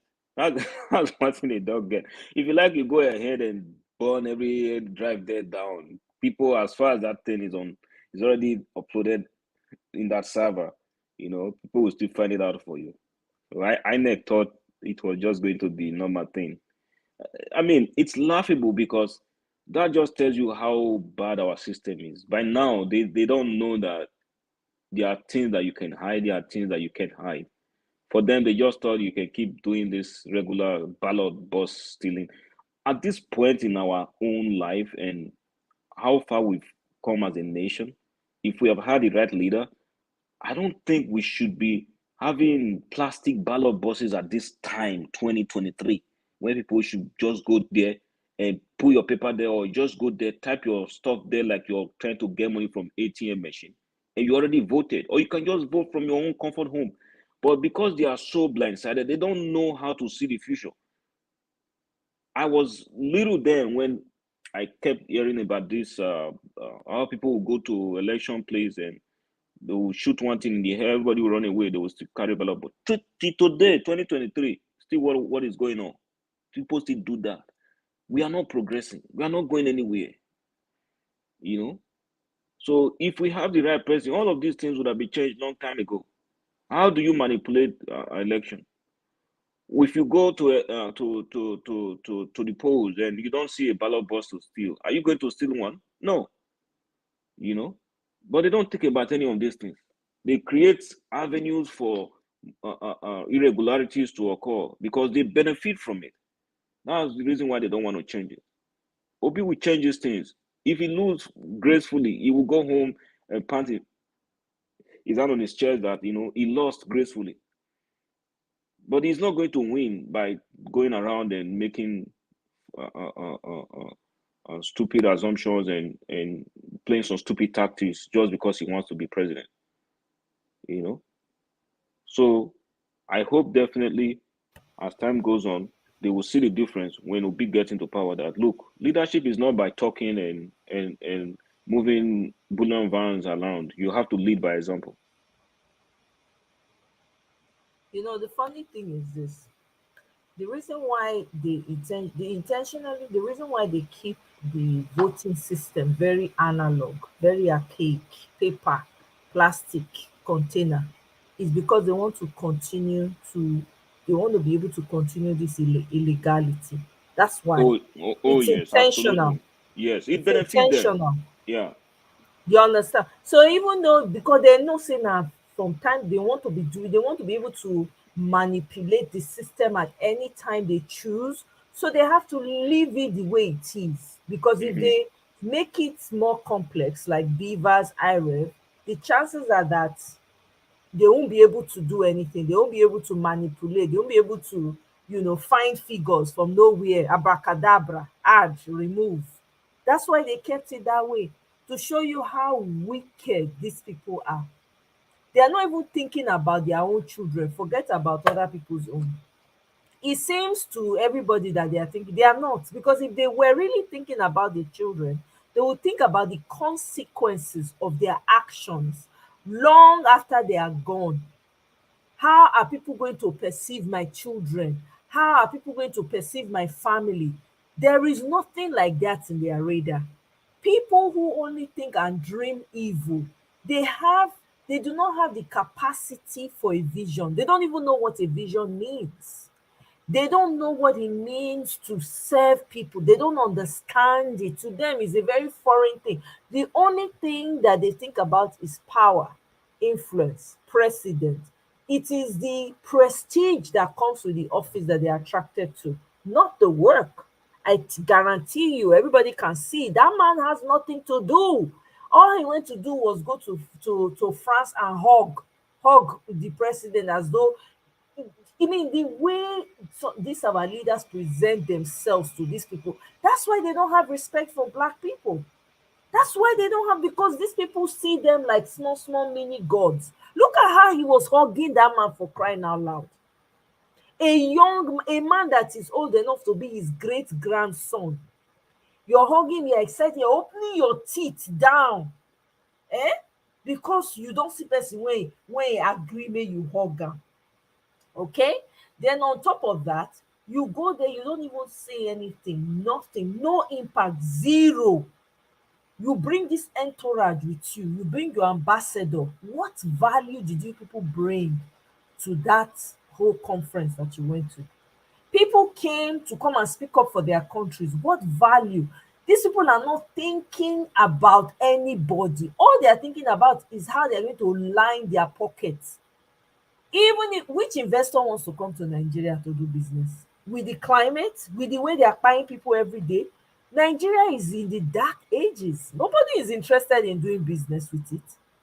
All they are doing is to go there and go and tell whatever lies or whatever things, sign contracts that we're not privy to, and then come home. They've lined their pockets. Everybody else can go and sit under the fence somewhere. They don't care if everybody in Nigeria goes homeless. They don't. These people do not have the capacity to think beyond themselves. They are willing to sacrifice anyone that crosses their path, including their spouses, to get what they want. These people are vile, brutal. They are vipers. They don't care. That's why, unfortunately, they've jammed rock in this time. This circle, this is the circle where all that rubbish stops. They don't jam Olumo rock because what this man is doing, okay, for instance, he went to be changing airport name. Is that what is important right now? What has the change of name got to tell you how removed these people's brains are? Is that what you see? It's not as if you don't see the suffering. You drive on the roads, you fly, you see. When you're flying at night, it's pitch dark. You don't want to tell me you don't see that? There is no road that is working in Nigeria, none whatsoever. They have no conscience. They don't care. We are talking of changing names of airports. Is that what is important right now, really? And then you now go cross all your western states to go and give a river state, a name of Awolowo. Do rivers people know Awolowo? Maybe they read about him in history of how well he did for his Yoruba brothers and sisters, how he brought free education. They may have read it in history. That's all. And not many of them had the opportunity to go to those free schools. A lot of people did not go to those schools. Are you kidding me? Eh? They don't jam rock. You see this one? If they like, oh, let them say they want to seal up every social media, including Twitter, all the social media. When we dey here, e no get as our people no take hear the news. E no get. How you wan take do am? You want to collect their handle, you want to have access to their bank account so that when we send our people money, for those who have parents back home, you'll be able to come in and take what does not belong to you. That's what you're looking for. It's not going to work. Your back is breaking on this one. You're busy you're shopping around for praise. That's why you're changing airport name so that a few people will come out and clap for you and say, hey, look at him, he's doing well. People are praising him and saying, oh, let's leave him. Are you kidding me? Let's leave who? Somebody that does not know his front from his back. You want to leave him? How can somebody who stole your child, somebody actually left me a comment, and I'm using that comment. Thank you very much, whoever left that comment for me. You went to the hospital, gave birth to your child, you cry 9 months, carry your pikin by yourself, come give birth to the pikin, another person come thief am after you don sweat, come thief am finish, you no see your pikin. When you see your pikin, that pikin don reach 10 or how old, you are not trying to get to go. People will tell you, say, leave am now, see how well he's taking care of the child. Because when you are not hungry, you are not starving, even if you don't even have any food, your child is still your child. It does not remove from the fact that they stole that child from you. And then it beats me that people in Nigeria, some of them pastors, they are supposed to know better, to show you how decadent the system is. Pastors are coming out and telling you, let's move on, let's clamor for peace. What peace? There can never be peace. You cannot build a house on quicksand. Everybody will go down. Are you kidding me? What peace? You can never have peace on lies. Peace cannot come out of evil. It does not work like that. You have to do the right thing. You cannot seek peace outside of justice, and you can't. Is anybody at peace in Nigeria right now? The subsidy that they claim they removed, did they really remove it?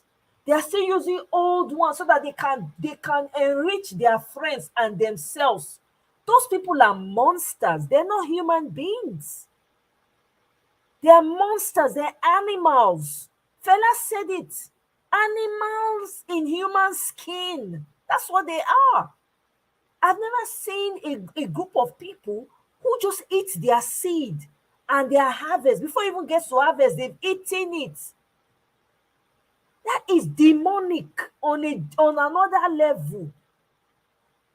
And on top of that, you want to gag the people so that they do not cry out. Are you kidding me?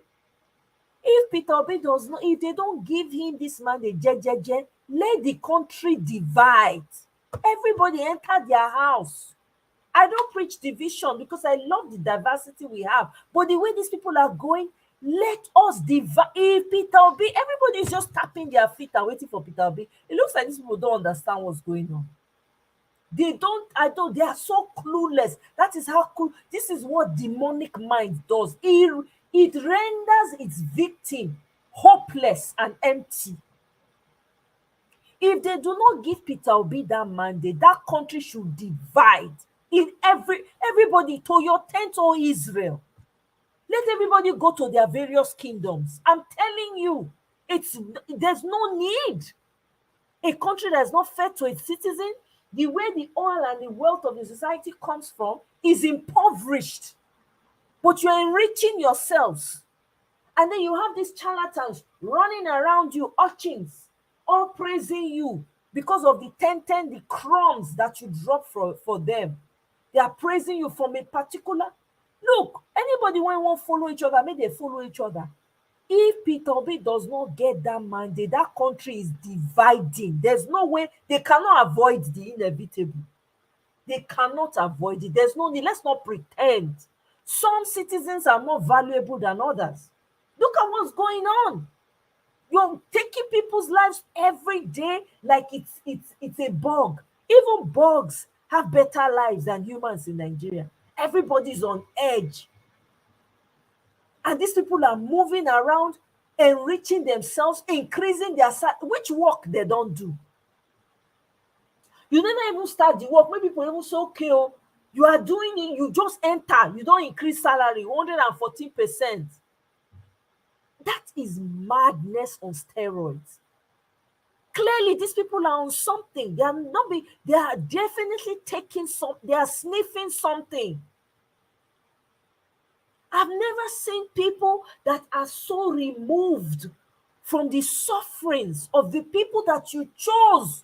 You force yourself on the people. The people did not choose you, but you want to inflict them with suffering. You don't think about it, and you think the lives of your children and your generation and the lineage from your loins will be all right. It will never be. It's not a curse. You're already cursing yourself by so doing. Because everybody is crying, everybody is wailing. People cannot feed themselves. They cannot even walk. It's hard. It's hard. You're driving people away. Some citizens are more important than the others. A group of people will come from a particular sect. They will say something. Nobody says anything. Everybody go quiet. Let one person come from the south and say something. Everybody will raise up arms in the air like, hey, they said this, they said this. I'm waiting. The likes of FFK is still roaming around. What is he still doing walking around the streets? He's a criminal. That man is a hateful, bigoted human being. What is he still walking around for? With all the vile comments that he spewed and wrote on Twitter, he's still walking? You have the likes of Sirika, or whatever his name is. Is it Derika? Whatever his name is. The one that lied and tried to keep this man, Oyema, our hero in Nigeria, from getting the necessary license and certificate so that he can help his people. Nigerians are the ones who they are the ones who enrich, make these Western countries rich. Nigerians are always traveling. The Nigerian route is a profitable route. Everybody knows that. You deprive your own person, you rather partner with an outsider. Lie. I have never seen wickedness that is as high as what we see in these people that call themselves politicians in Nigeria. They are evil minded, they are empty, devoid of any vision in any way, shape, or form. You deprive your own person in your own country because you want to prove what? Everybody should go. If they do not give Peter Obi, if the judges like me, I'm not begging the judges, I'm not being diplomatic. If they like, do they not live in that country? Money go come, e go finish. Not be money. Money dey even grow wings, e dey fly. Money grows and leaves. In case you people don't know, you can have today, you don't have tomorrow. If you like justices or whatever name you are called, if you people like, don't do the right thing. In fact, I dare you, don't do the right thing. Don't. Do not do the right thing. Since you people want to be mad, no one institution in Nigeria has any ethics by which they operate on. That is a demonic thing that is happening right there.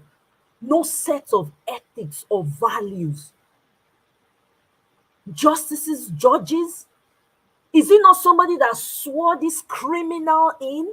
Is it not a human being that swore him in? Will he say he did not know? What are we talking about here? If Peter Obi, if they do any mago, everybody go their way. Make everybody enter. Maybe they've stolen all the money in the country. Maybe that's why they are stealing so much. This because they know it's inevitable, so that they will have enough money to pad themselves. But guess what? Cannot use that money for anything good in their lives, in the lives of the communities they want to build for their selfish purposes. It will never thrive. It will crumble like a pack of cards.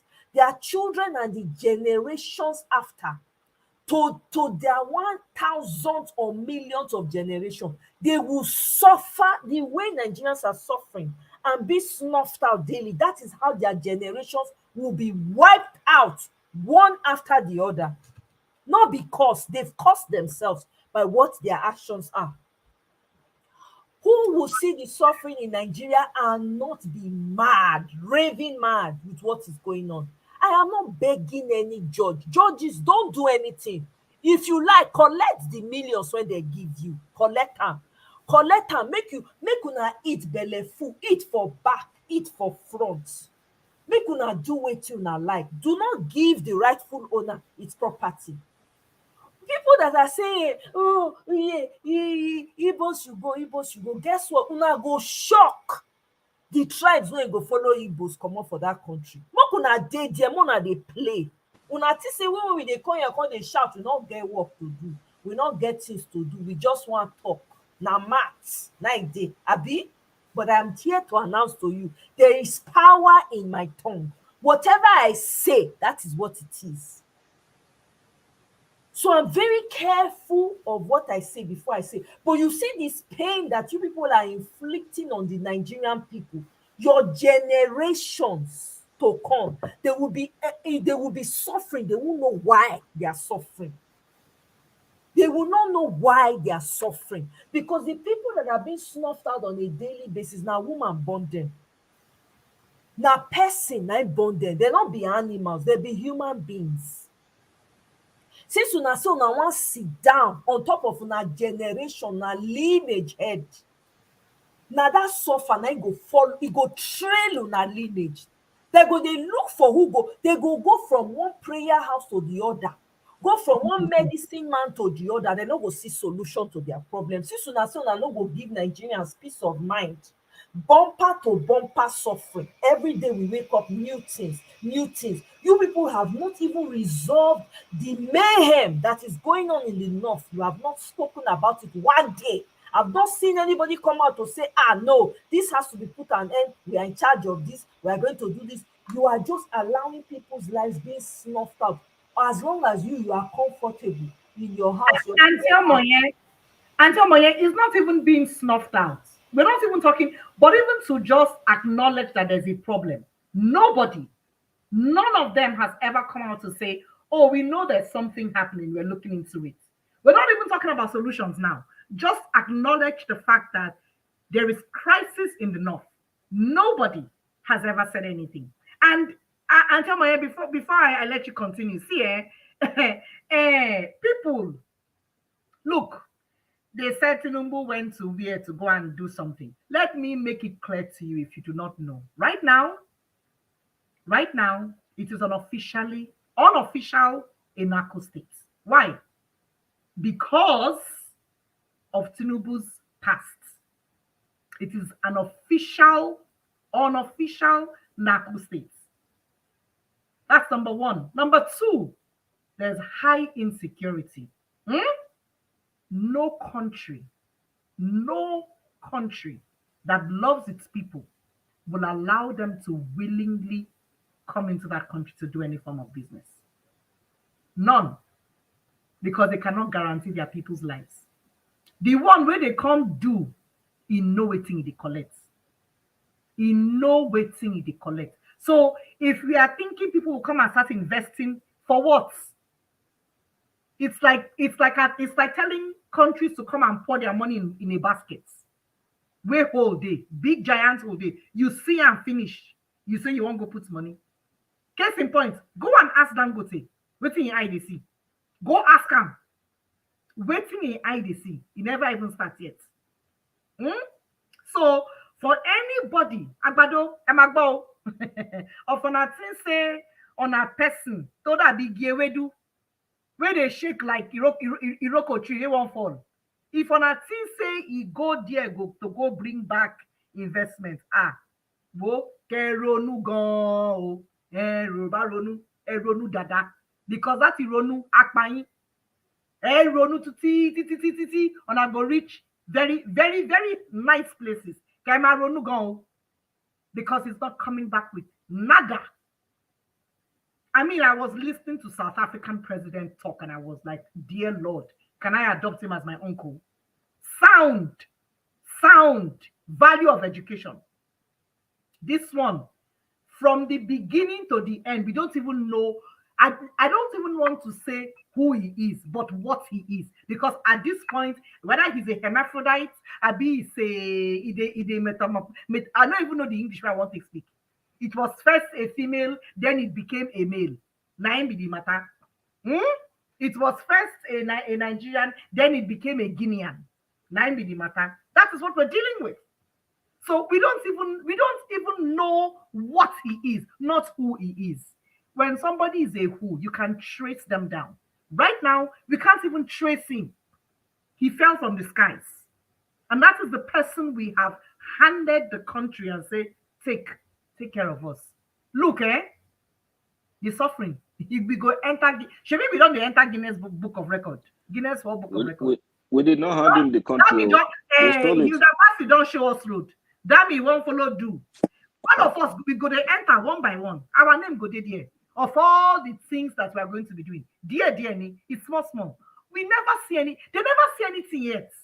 Because like my friend been telling me so many years ago, say when not Jews or Kalu finish with Abia State, he go hold on like picture, take snap photo. Now so this matter will be.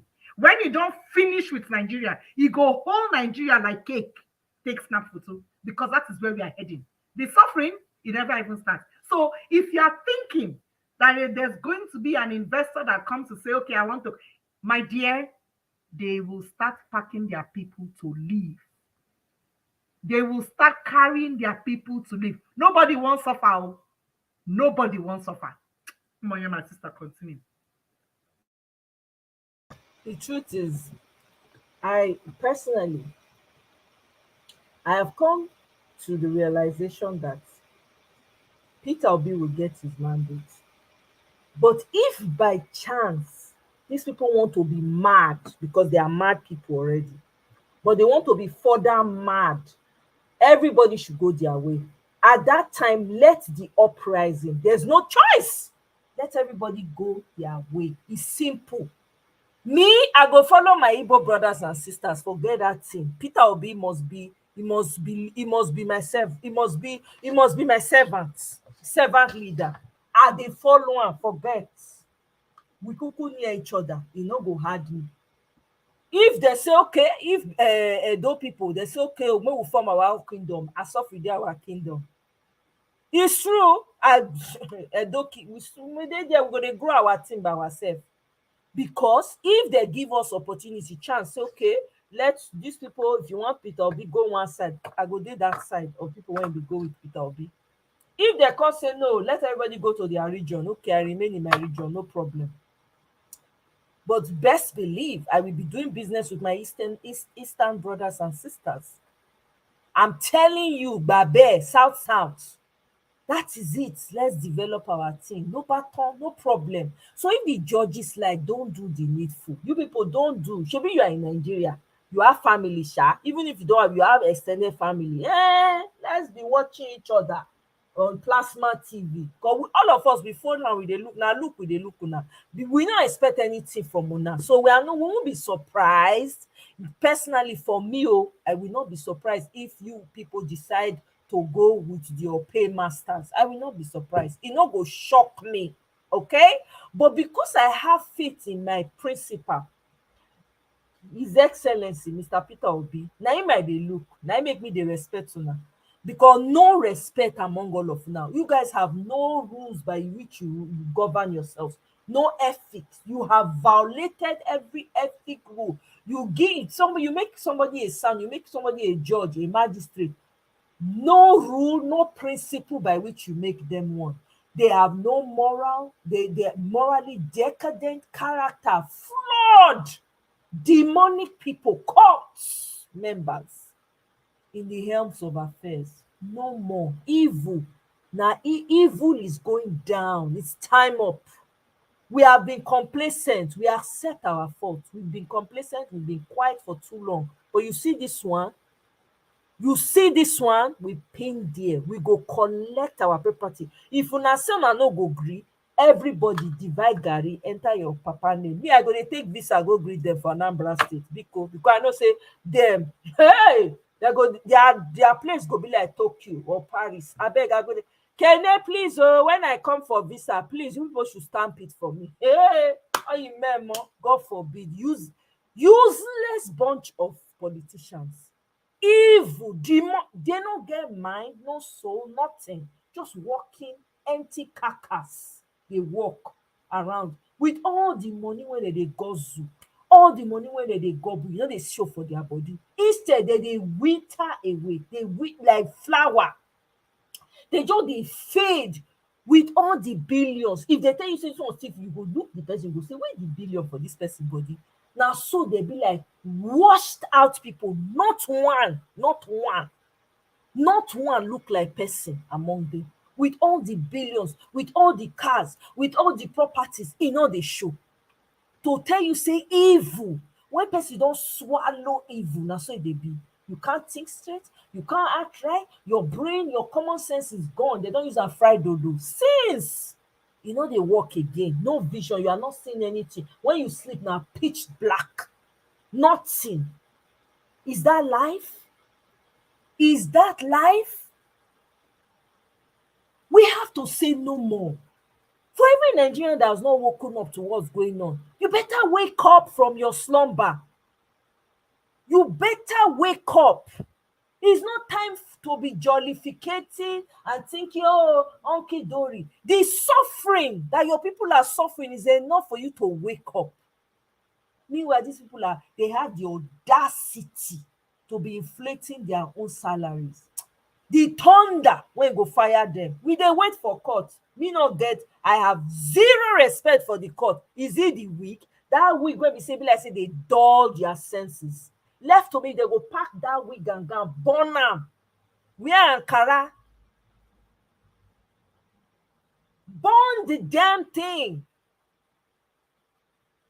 Create your laws that stand by truth and justice. We have customary laws that speak to this unfairness and injustice in our country. Revert to Otumopo. You do anything, you swear by Otumopo. Because now they work. All these people know they fear. They know they fear anybody. You go swear by that Otumopo. You go river, go swear. If anything, you do anything, the judgment of river go deal with you. That's what we need in that country. Let's go back to the way it used to be done. Because I've never seen a society where you hate your own people so much, you don't want anything good for them. No good. People are buying every day on roads. If road not take them, bandit go take them. If bandit not take them, Boko Haram go take them. They can't go to the farm.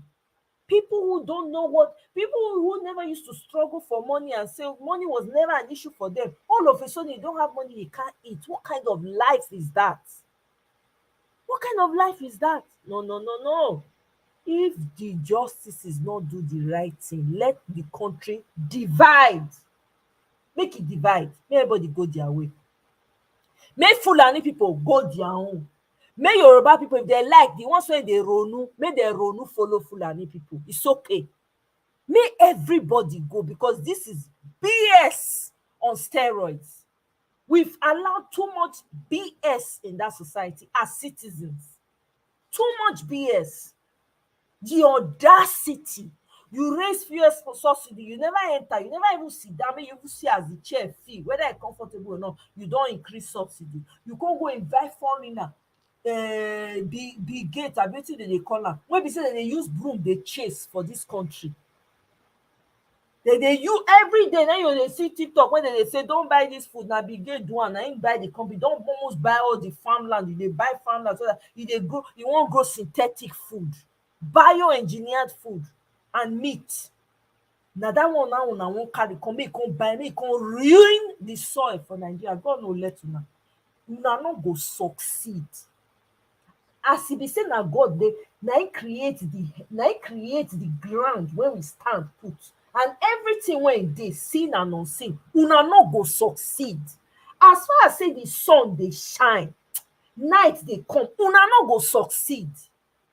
Na una own and una children, na una go suffer everything una dey plant. All this seed una dey plant, na una children go harvest am.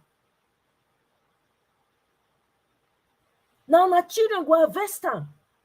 Because you cannot continue to deal with the innocent, the poor, for crying out. I've never seen that level of poverty in Nigeria before.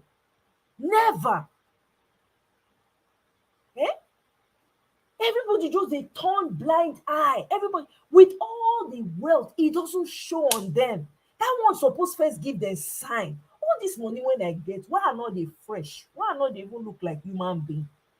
They don't look like human beings. They be like baboons. I'm telling you, they look like baboons. That's what they look like. Eh? Nothing, no freshness, nothing, no life. It's almost like dead. Be like dead man walking. Like they be. And you say you have billions. Please, what has your billions done for people? You have people coming up, wealth without enterprise, all over the place. How you take make your money, you can't explain. Name, we not know. Village where you come from, we not know. Who your family be, we not know. Your classmate, we not know. School where you go, we not know. NYSC, zero. You thought so you do NYSC. NYSC never even start. You say you do. When you do everything, zero. I've never seen such a fraudulent person in my life. Monument. I'm sorry to say to some of my Ronu brothers and sisters, the ones that are Ronuing, the ones that have brought this evil upon us. You guys, this man has brought you people down to the ground. He has soiled the Yoruba name. I'm so sorry. It's a fact. Everybody can see it. I'm not saying something that nobody else knows. He has boo-booed all over your ethnicity. You look your whole ethnicity, you don't see any human being normal. When they go talk, okay, come from Ekiti. or come from the area where they have the most professors, the ones wey dem claim say dem go school, make you bring dem come out, you no see. You bring this one wey we no know who e be, maybe na house boy na e take enter Nigeria, you just see person, the person use am turn around come use am come mago in life, mago everything about him from beginning to end is a lie. Whether e fall from sky we no even know. Una carry am come force am on the people, and then you are running around tiwa awa ló kàn. Are you people not ashamed of yourself? Look at the embarrassment that you went to cause yourselves, not me o, una selves, for Paris. The man no fit talk, dem go put am for back of class, second to the last. Oh, they don't want to be associated with him. Nyama. Are you people proud? Ronu people, are you people proud? Are you Ronuing? Ronu turn. Eh? I'm telling you, if you people do not give this man his mandate, everybody share their garri to your tent to Israel. Everybody find their way to hell with everybody. And who is on this seat? Fanning this flame of evil and demonic activity going on in Nigeria.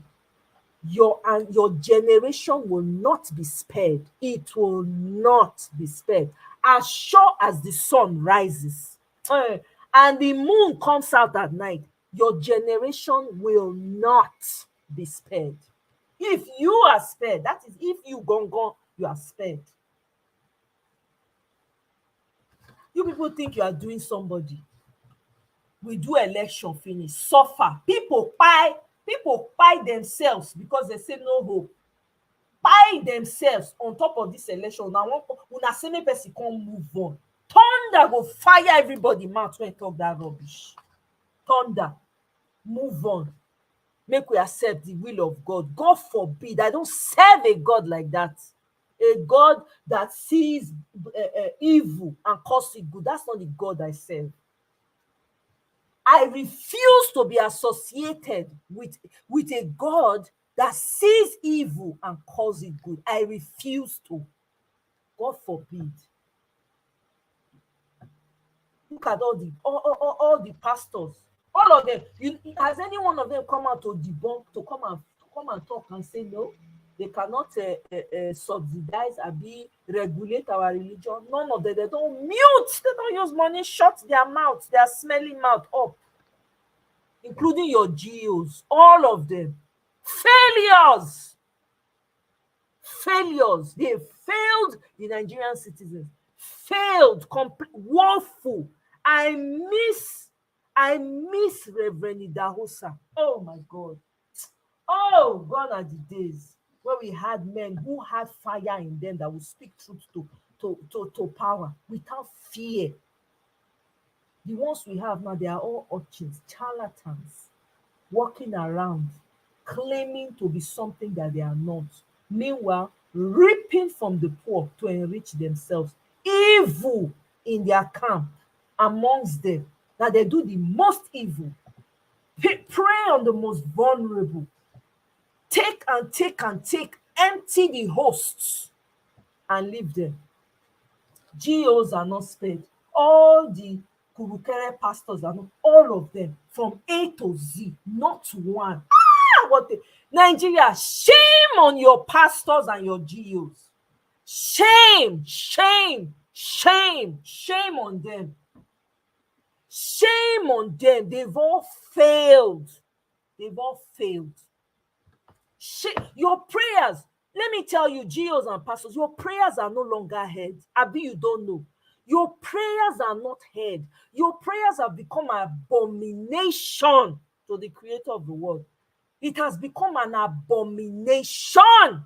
You know, they come up for where on a day. Una never know. Una know they see again. So you guys will not know. There's no perception. It is dead. You guys have no perception. Nothing is happening. You're like empty hosts, carcass. Whatever you say is just empty words, empty. In a society where you have pastors that call themselves pastors, men of God, Muslim clerics that are supposed to speak truth to power, there's not one. You are a monumental, all of you, from your GO to your pastor, monumental shame. I want them to regulate your freaking religion. Let them regulate it. You people deserve everything that comes to you. You deserve it. You deserve it. Everybody, when they stay for one corner, they say it's not my family. You don't kuku concern me. I'm not among. My family is not among. It's coming to your front door right now. I want them to elect a Muslim cleric, to oversee the Christian religion in Nigeria. I'm all here for it. Shepion na so na not dey hear word. I wan know which God una want to dey pray to. I wan know. I wan know. All you people care about is how to look good, how to be influential, how to be rubbing shoulders. The pastors, some of the pastors in America, some of them, even though yes, some of them they are all over the place. Some of them but at least they stand for one thing to fight about. They go gather themselves. Some of them now wrong thing that they fight for, but they go stay for that wrong thing. They go fight am. Which one una they do? Now get the biggest congregation. I not blame una. Now the congregation when it be mumu, when they see they go church, now blame. Me never go church for God knows how long. I've never.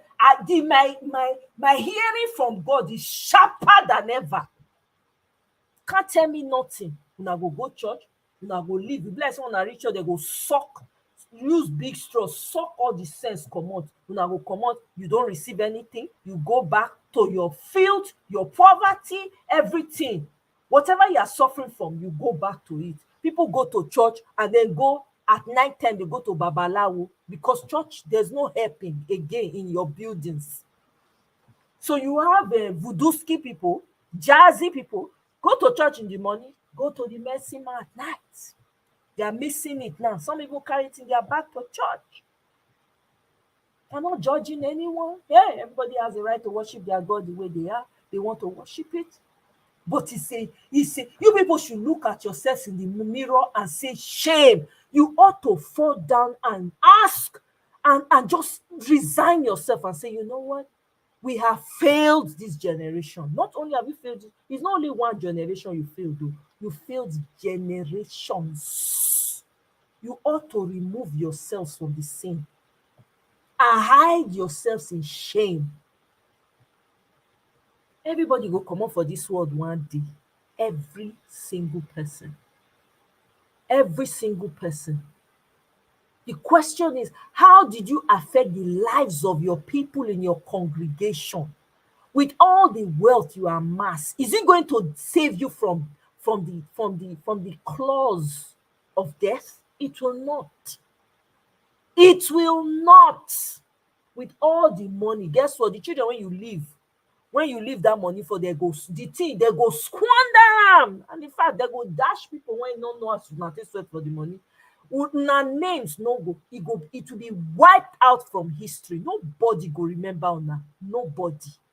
Anybody will remember una, people there when they go write about how evil, how much you worked for your paymasters. You worship in vain. You call on an empty God. Which God are you calling? The one that does not have ear? The one that you go at night time and then you come and wear a cloak with your element in front, your metal elements. Come they call yourself holy. They make yourself look holier than that. Which God do they serve? Which one?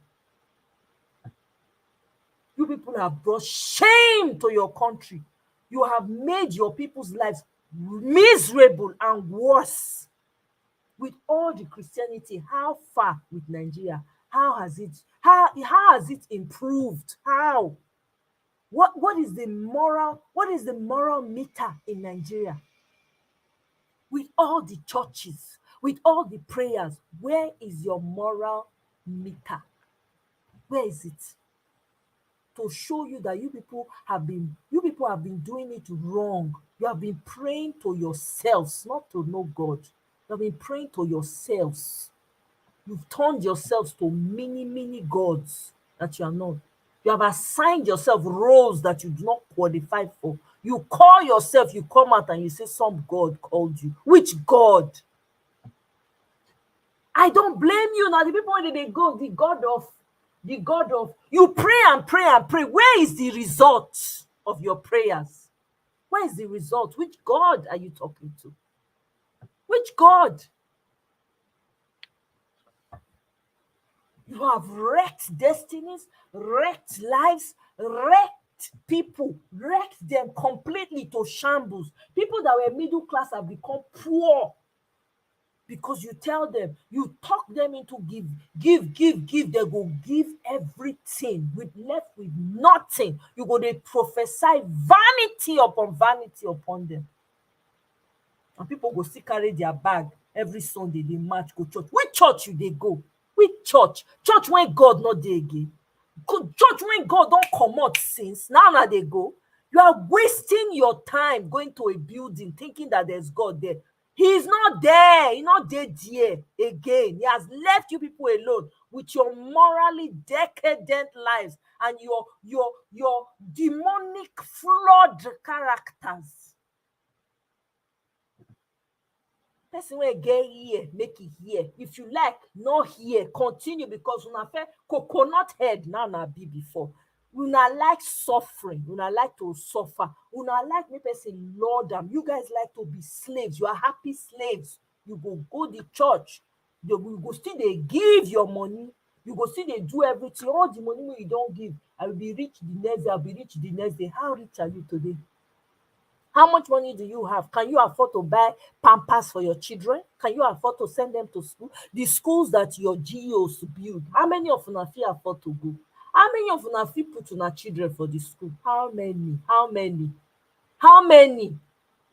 With all the suffering now, subsidy they don't increase am. I never hear say any Christian church don't come out and say, okay, to all my members, free education for all your children, to take off the weight of subsidy, take off the weight of no job. Some of you would have lost your jobs. I don't hear nothing. Everywhere is crickets, silence. And you people will wake up in the morning, you're ready. Which church you dey go?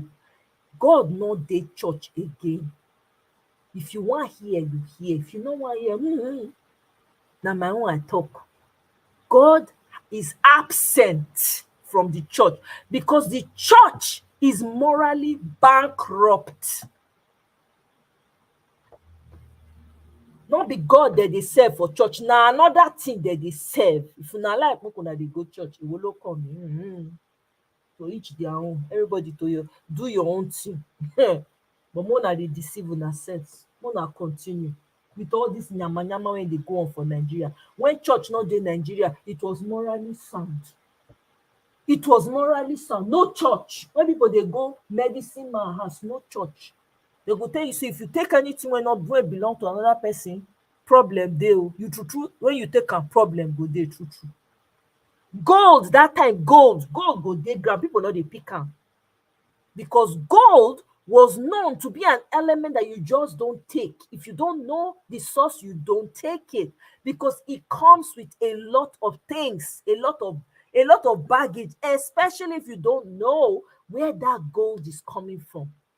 Have you ever bought gold and the next thing you don't know where one is, or you buy 2 earrings, you not see the other one or something? Have you ever happened to you before?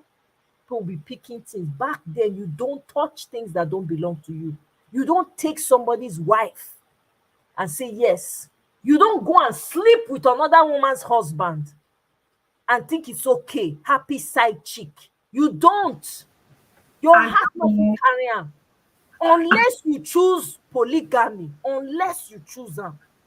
There are many things that were an abomination then, before church come. And Tiomboye, I just wanted to throw this in. You know, it's so interesting that a lot of these political people, I know at least like Sanwo-Olu, I remember I saw it on TV when he had to go to one of the churches. But truth be told, we just got to know that today he did not even have a PVC when he went to vote. Of course he does not. A witness of that he did not have a PVC. But this is the interesting thing. And tell me, this is the interesting thing. If this wave of how things are going now did not come out, his VP, his vice governor, whatever he's called, his deputy, would have gotten away with what he has. Because the man, you renounce one other country just because he wants to go and make money. Because he got away with it in the first term. The first time they were governors, that means he too did not even have a PVC then. And they got away with it because everything was as like normal. Okay, everybody go and prepare for the next election coming, and they got away with it. But now that the truth is being uncovered and everybody is coming out to speak, they are now finding out the guy did not have a PVC. So you were not qualified to vote, yet you went to church to try and garner votes, and then your deputy is not even qualified to even be in the race. To see, I mean, it's like they look at all Nigerians and just call them fools. That's they will not know, they won't find out, nobody asks questions, so let's get along with it. So if you can do that in broad daylight, not before night we vote. Now for morning we vote. I still remember the picture. I go say this internet. How someone look go votes. You go vote for broad daylight. You look everybody finish. For Koro, you lie. You don't get PVC. Which kind of person be that? You looked at everybody and you saw how small we are. Your wife, you lied to your wife. At this point, I don't even think anybody in his camp would have had a PVC because that is all they all wanted. So that is to tell you how little Lagosians are. To them, it means nothing that you can look at people, those old men and women that came out of their uncomfortable situations, that went through all that. And look at the MC Oluomo, the mayhem that he caused. At this point, I don't even believe any of them had a PVC. I do not believe that. Because then they thought, say, if head of fish rotten, the whole body go follow rotten.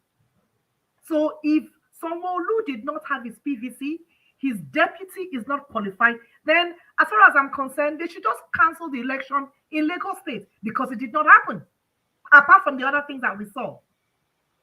But for me, it's the fact that you look at these people that you're collecting their taxes. You do not give them good roads. You don't give them enough. You don't give them electricity. Life is unbearable. On top of that, you send out police to do all kinds of things to them. And then you lied to them. What other defrauding can there be? That is worse than you cutting short a whole bank and putting it down. Because that is what he did. He looked at everybody and everybody was too small to him and went ahead with his agenda. And today he is governor. So I ask myself, when you go to bed at night and you know you have lied like that, how do you sleep? How do you sleep at night knowing that the essence of truth, you have nothing, you don't have anything? And Lagosians are happy. You look at them in the face and you lie to them. And you think it is all okay. And for the people that were deleted, you think it is after lying, then delete for your lie. And you think it is okay. I don't know what will sensitize Nigerians. I really don't. I don't know if this election process and everything that happened does not sensitize Nigerians. I really don't know what will. Because this was a major, major sham. Even the Oyibowe concept, if you see them, how they will wiggle their way out of this is what I do not know how it will happen. Because everybody can see, glaringly, it was a lie. But today, Sanwo-Olu is walking the streets of Lagos and being a big man. His deputy is there walking as being a big man. I mean, they have so legalized stealing, corruption. They've so legalized it. All it needs is a rubber stamp and an office to say, the office of lies. Come here. This is where we meet. That is what is left. They've done all of that. So you have people that are moving from left to right without a direction. And then on top of that, with poverty, with mayhem, all sorts of things happening. You know, I don't even want them to do anything, but just take it back to how you met it. Because all of these leaders, you all benefited from once upon a time a good Nigeria that was functioning. I'm not even saying thriving, it was functioning. Take it back, leave it how you saw it.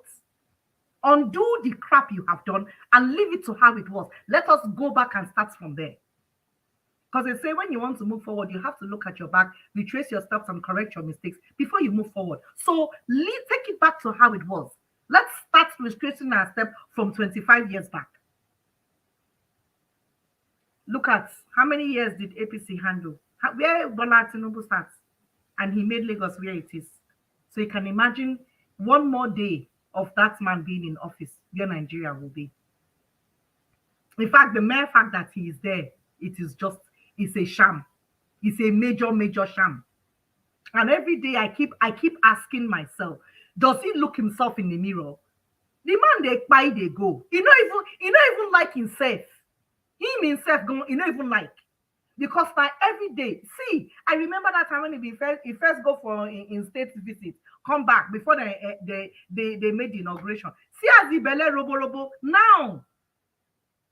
I don't want to talk with her, I want to talk because I'm person papa. I know for that make person for, but papa supposed get sense. This kind of papa we no gree get sense. Papa when no get sense now. And in children then when no gree get sense. There's no time to be pedaling and say, oh, one papa is so. Look, the papas them where they carry us reach.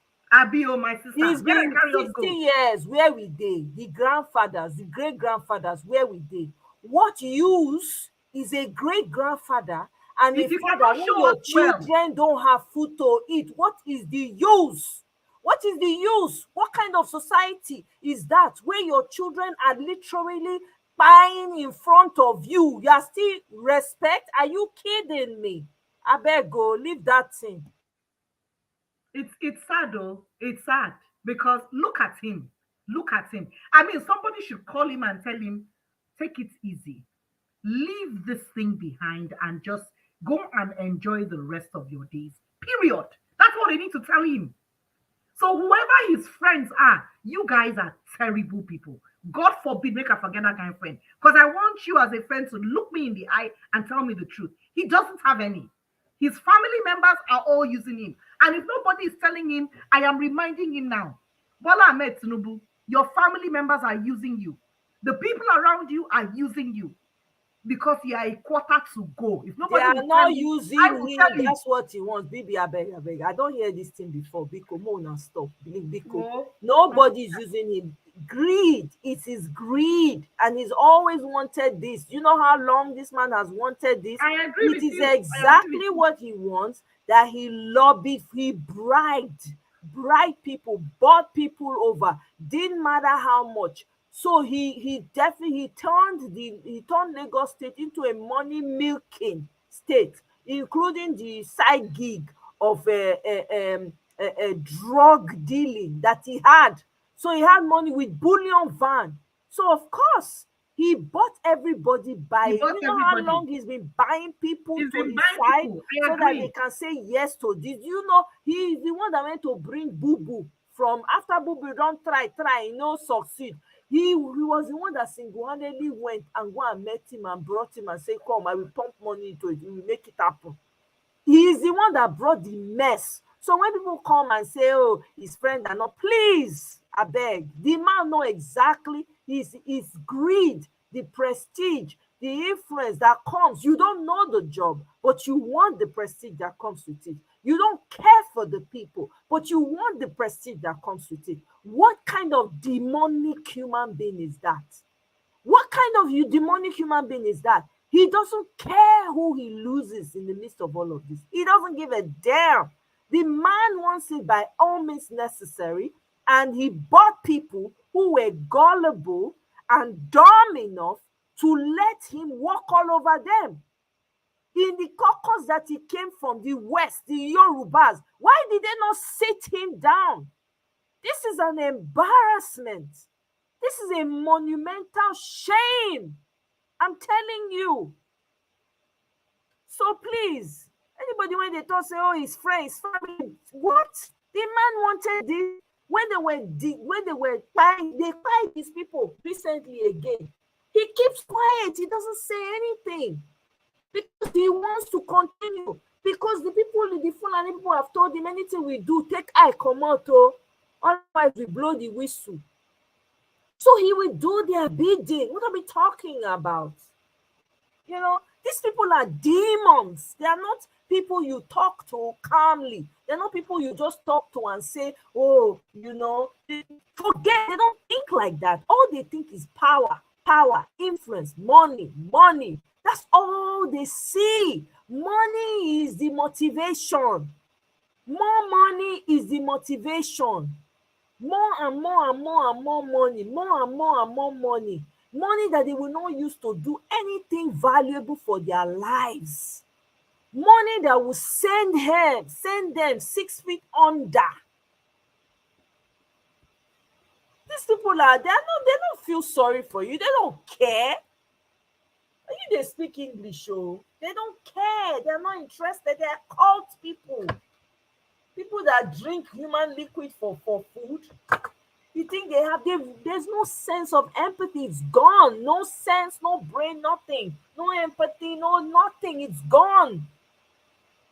They can't connect with your suffering. They cannot, they dare not, because what they sworn to will not allow them to connect with the sufferings of the people. If they do, they will lose everything they have. It's part of their deal. Let me play this video. You there, second desk, blue jacket. What is your name? My name is Alexis. Alexis, please leave my lecture room. I don't want to see you at one of my lectures ever again. I don't understand. I am not going to ask a second time. Thank you.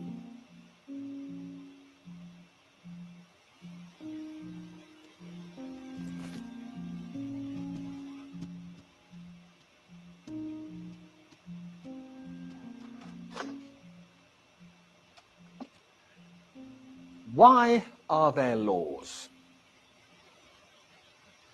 What are laws for? Anyone? Social order? To protect the person's personal rights. So that you can rely on the government? Justice? Thank you. Tell me, was I unfair to your classmate just now? Indeed, I was. So,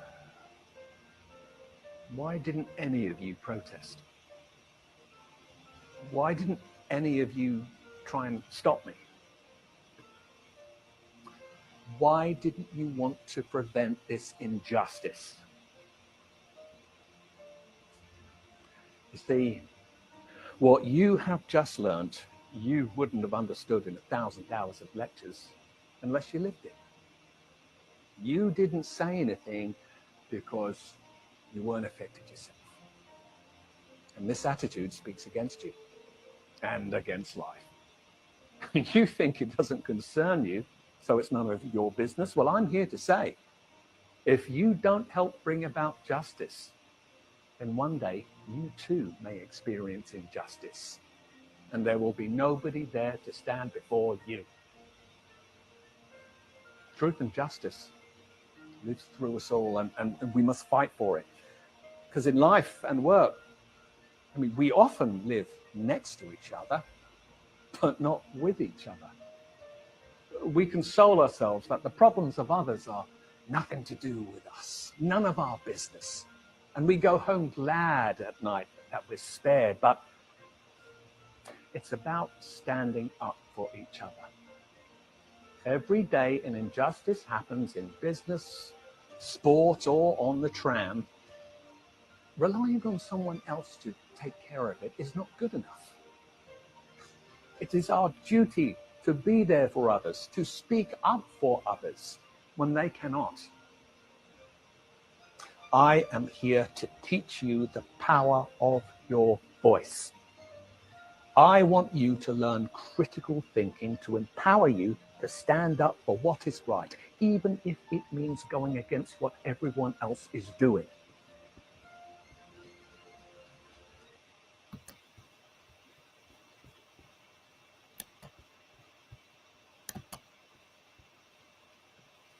As a people, this is what we need to do. As a people, we can't, nobody can afford to be silent anymore. Days of being silent and acting like it's not your business is over. It's long gone. If we continue to keep quiet, it will consume all of us. Don't think that, oh, I'm not in Nigeria, so it doesn't affect me directly. Or I don't have any relatives in Nigeria anyway, so it doesn't concern me. It does. The way it concerns you, you don't even understand. Energies are real. You're connected to everyone, especially your brothers and sisters in Nigeria, whether they come from the north, south, east, or west. The complacency of the citizens has stunk for way too long. Everybody folds their hands. Everybody does as if it's not my business. Everybody asks, oh, I beg, Nigeria problem is too much. I beg, it gives headache. Oh, there's just too much going on there. If you don't speak about the too much problem, who is going to talk? Nobody else cares about you and your concerns. No, they don't care. Even when you travel to, they don't like you. They don't want you there. If you give them opportunity, they will kick you out. If nothing happens, if they don't give Peter Obi this mandate and nothing happens, we have failed. Let's just say that and own it. We have failed as a people. And where there's unfairness, when people treat us unfairly wherever we are, we dare not speak up. We better shut all the way up because we don't know what it means to be fair. The North has suffered consistently this mayhem for God knows how long. I didn't see much outcry, nothing. Now the whole thing has spread. Even when it spread, people still not talk as much. It literally had to take NSAS for people's eye to start opening. And even with that, there are still people who are sitting on the sidelines. You know, concern me. I don't live in Nigeria. Let's just leave it. God is bigger. He understands more. Please, which God are you talking about? Why did he create you? Why did he bother making you here in this place where we are? What's the point of the creation if your purpose is not known? Because if your brother is suffering and you cannot speak up, then what kind of human being are you? It's not only when it affects you directly, you have to be able to. You might think that your voice, there's only so much you can do. How far can my voice go? You'll be surprised. People that are within your space, immediate space, that can be transformed, that can change and understand things from your own perception, from your own perspective. We can't continue like this. So we cannot. I don't see any way out here. There's nothing that's going to come out if we continue to stay silent. It's painful watching everything unfold in Nigeria. It's painful waking up every day as a Nigerian. When I see the news, I see what's going on. I can't, tears are dry. It's painful. And I wonder, the children, every day they keep giving birth to children. And sometimes it bothers me. Women are bringing children into this messed up life. This messed up life. They're only thinking about themselves, self gratification. Nobody thinks about the future. When I say Nigerians don't love their children, people will think I'm saying something that is crazy. It is a fact. It's self-evident, man. What society does this to their citizens? They don't care about their citizens. There's no love, no empathy, nothing. And there are children among those that they don't care about. People will not have light for years, weeks. The government does nothing. Forget about even your local government chairman, if there is any. There's some states that they totally took all the money of the local government. So it's only the government. The government does not care. You vote a government that does not care for you. You will vote in a governor that does not care for you because of money. He gave you five kobo, and he will send you amongst your people. Go and fight, go and chop, go and eliminate, go and do this. And you too, you will collect the money when they know they do you. When e no be say dem swear for you sef go dey do create mayhem for your community on top of 5 kobo when dat man give you. Dat 5 kobo when he give you, he has 100 times more where dat came from. Why e no tell you say, you know what, I want to make your life better, I want to make dat of your community better? No, you people will collect it and go and fight with your brothers and sisters and unalive the ones you want to unalive. Make dat make sense. We cannot continue like this as a people. I'm telling you, the end of Nigeria is here. We are looking at it. Look at me, look at you. Face me, I face you. As now we dey now with the end of Nigeria. You dey look us, we dey look am. The question is, what role are you playing in all of this? Are you folding your hand and standing by the fence and saying, well, no people concern me, my family no dey there, I no get anybody, I no know nobody for there? Or are you part of this process? Are you adding your voice? We no fit continue like this. So it is inevitable. It's break or bend time. You know what time it is? Break or bend.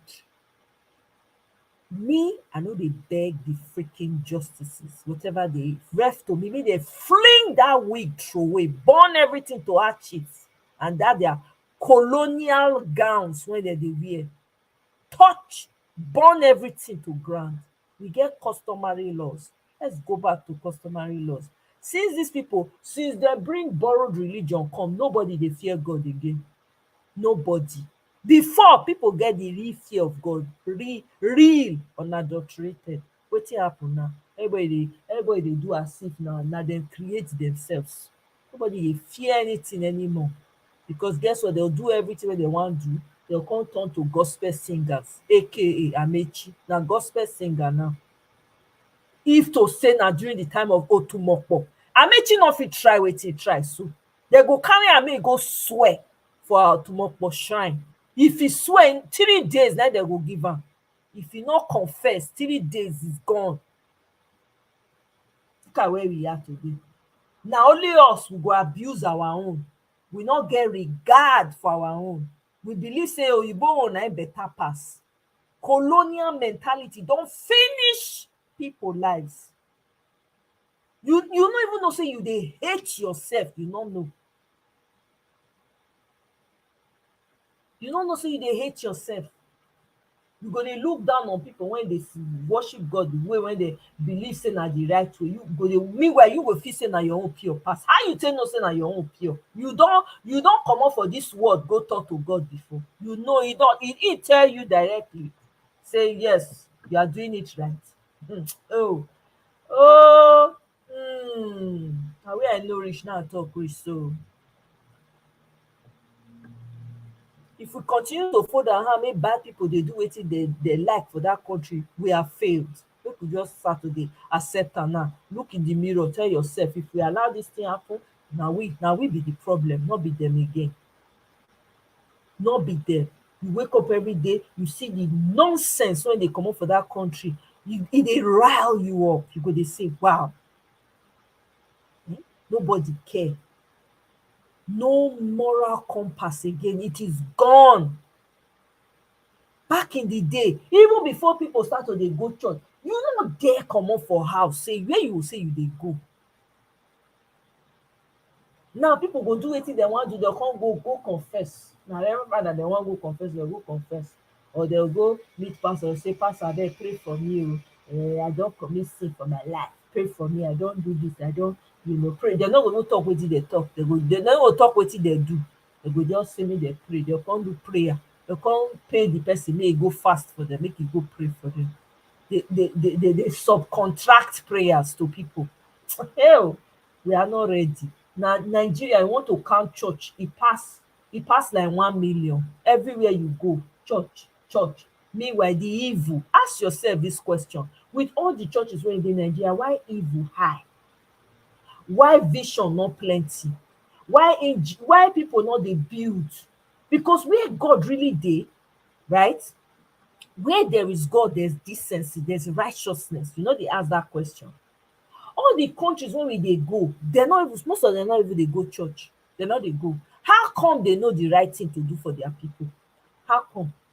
Who dey teach them? They no dey go church. I have friends here who no dey go church. They no even believe in God. I'm aware. But they are literally changing communities, changing societies. Go China.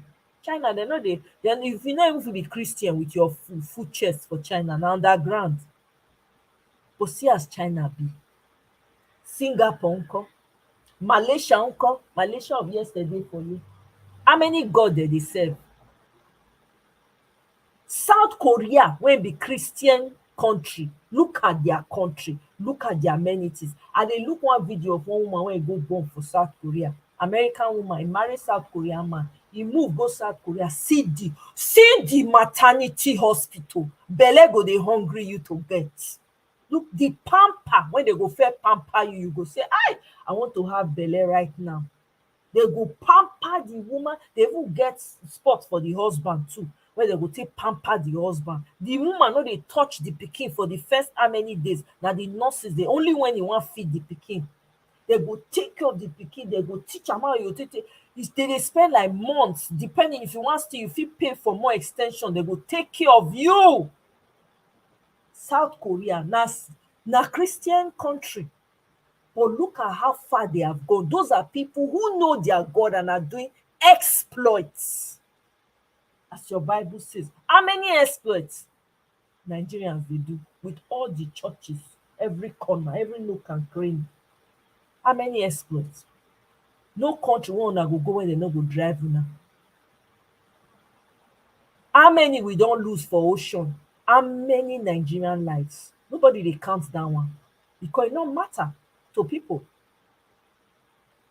Ocean go just swallow human being. Nobody go even lose sleep over am, and we think say we normal, and we go dey claim say we know God. Which God? Which God? Abeg, tell me, which God? Your brothers and sisters are being kpai every day. If ocean no chop, Boko Haram go chop. If Boko Haram no chop, bandit go chop. If bandit no chop, a group of loose baboons go turn to jungle people. If that one no do, your government go set people on you, and we say you dey call God. Which God? Abeg, which God? Which God? You go India, see Nigeria, they dey drive them with broom, drive them with dirty broom. Comot for here. Go come on Lebanon for here. We say Lebanese people now, they can't even dey tell our government how to punish us. You go their country, they go turn you to slave. You get to talk. You go talk anything. Thank you very much, BB. It's a joke. It's a joke what we think we're doing. Go and set your conscience. Do you really know the God you are serving? Do you really know? Are you really serving the God that you claim to be serving? Or you are just playing 10-10? Every day, calamity upon calamity.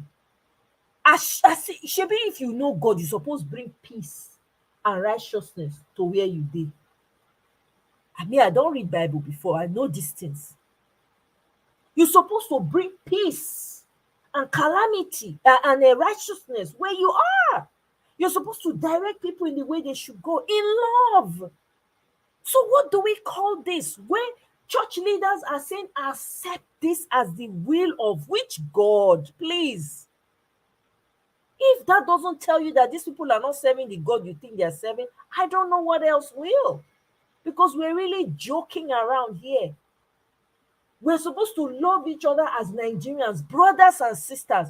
We're all related, whether we care to hear it or not. Now, the same mama and papa now born all of us. You go anywhere in the world now, blackity black now you be. Your color no change. Even if you yellow, you like yellow past sun. Black still dey inside of you. It is clear. It dey show. So who will say do us? Who want us say do us? No be we dey do ourselves? Eh? No be we dey do ourselves? People dey look for way to comot for that country every single day because of the pain that is being inflicted on the people. Eh? Every Nigerian need to dey here, all hands on deck. We're not kidding anybody, na ourselves we dey kid o. If Peter Obi, if justices, all those justices wey dey wear dirty wig, if dem no do the right thing, omo, divide the bloody country. We no, because some citizens cannot be better than others. Na the same, na the way dem take born dem, na dem take born the rest of us. No one superior pass any other one. If dem no fit do am like that, everybody go their own. Simple. Make the ones wey wan do emilokun and ronu, make dem follow their ronu people go. Enough is enough. We're tired.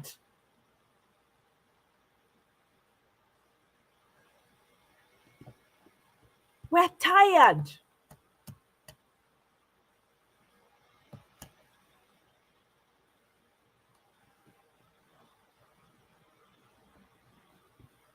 No, Kene, I'm telling you, Korea, South Korea, my goodness, they have this maternity arrangement. That video, I save am o. I even subscribe to the girl channel. I say, wow. That's the way people come, they rush to come.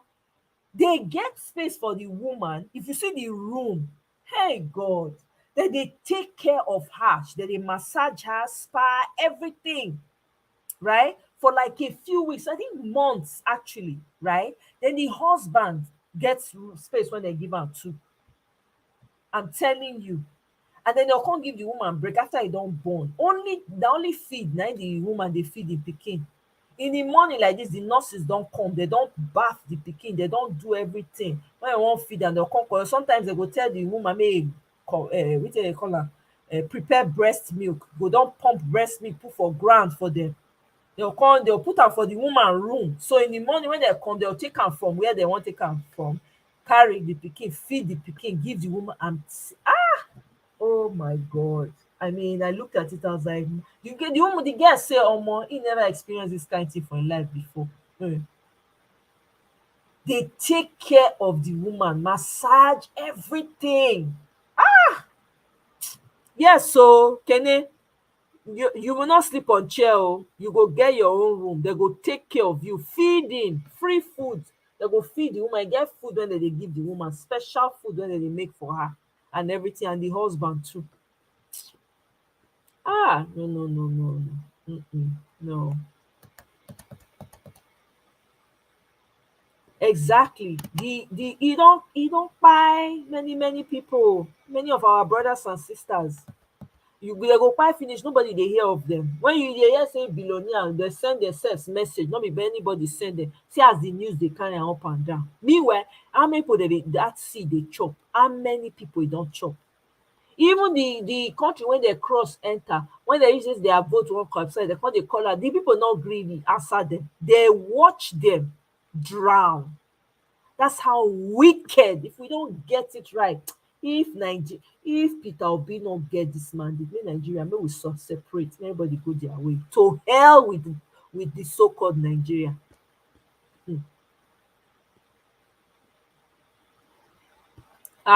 Quinty, you know, hey, you know. Eh.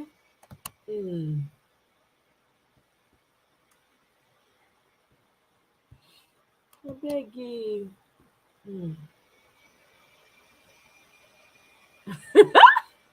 Crystal.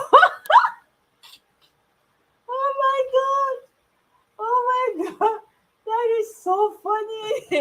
He say Nigerian pastors will claim they can perform miracles like Moses and Elijah. Common gutter, they cannot divide. They no fit cover gutter. No be divide. Make dem even cover the thing. Make flies, make malaria no dey kill people. Eh? Oh my God. Hmm. Abeg yes o, Otumopo, I'm telling you. Oya, come and swear Otumopo. Did you take or you did not take? Make e talk na. If im mind carry am, make e talk, or dem go give am one river water drink. Talk.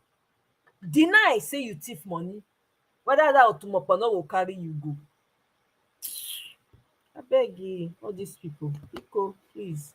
Mr. One Love, are you still here with us? I round up dis show. It's been real. Mr. One Love, be like say Mr. One Love don go sleep. It's about that time. All well and good. Thank you very much, my people. Na here I go draw the curtain. I don try almost 3 hours. Biko no. Thank you very much, people. I appreciate you all. Yes, indeed, victory, new Nigeria is definitely possible. We have to keep pushing. Every Nigerian, all hands on deck. No, this one not be no concern me. I know dey the country. All hands, because if they say dey for here, na house na person dey run go. If you don't have a home to run to, what do you do? All everywhere in the world dem dey drive una. Where una wan go? If they say dey right now. So abeg, make we get sense. Make all of us start to dey talk the truth. They no dey, person no dey hide mouth talk true. This one wey we dey so, you have to talk true. You have to stand strong for your brothers and sisters in Nigeria. Some of them, they are weary. They've been beaten to the ground. They don't get voices. Some of them, they hungry. They never chop for days. Some of them don't get energy. Not be all of them they get data to come online. They know they get. They know they give them data.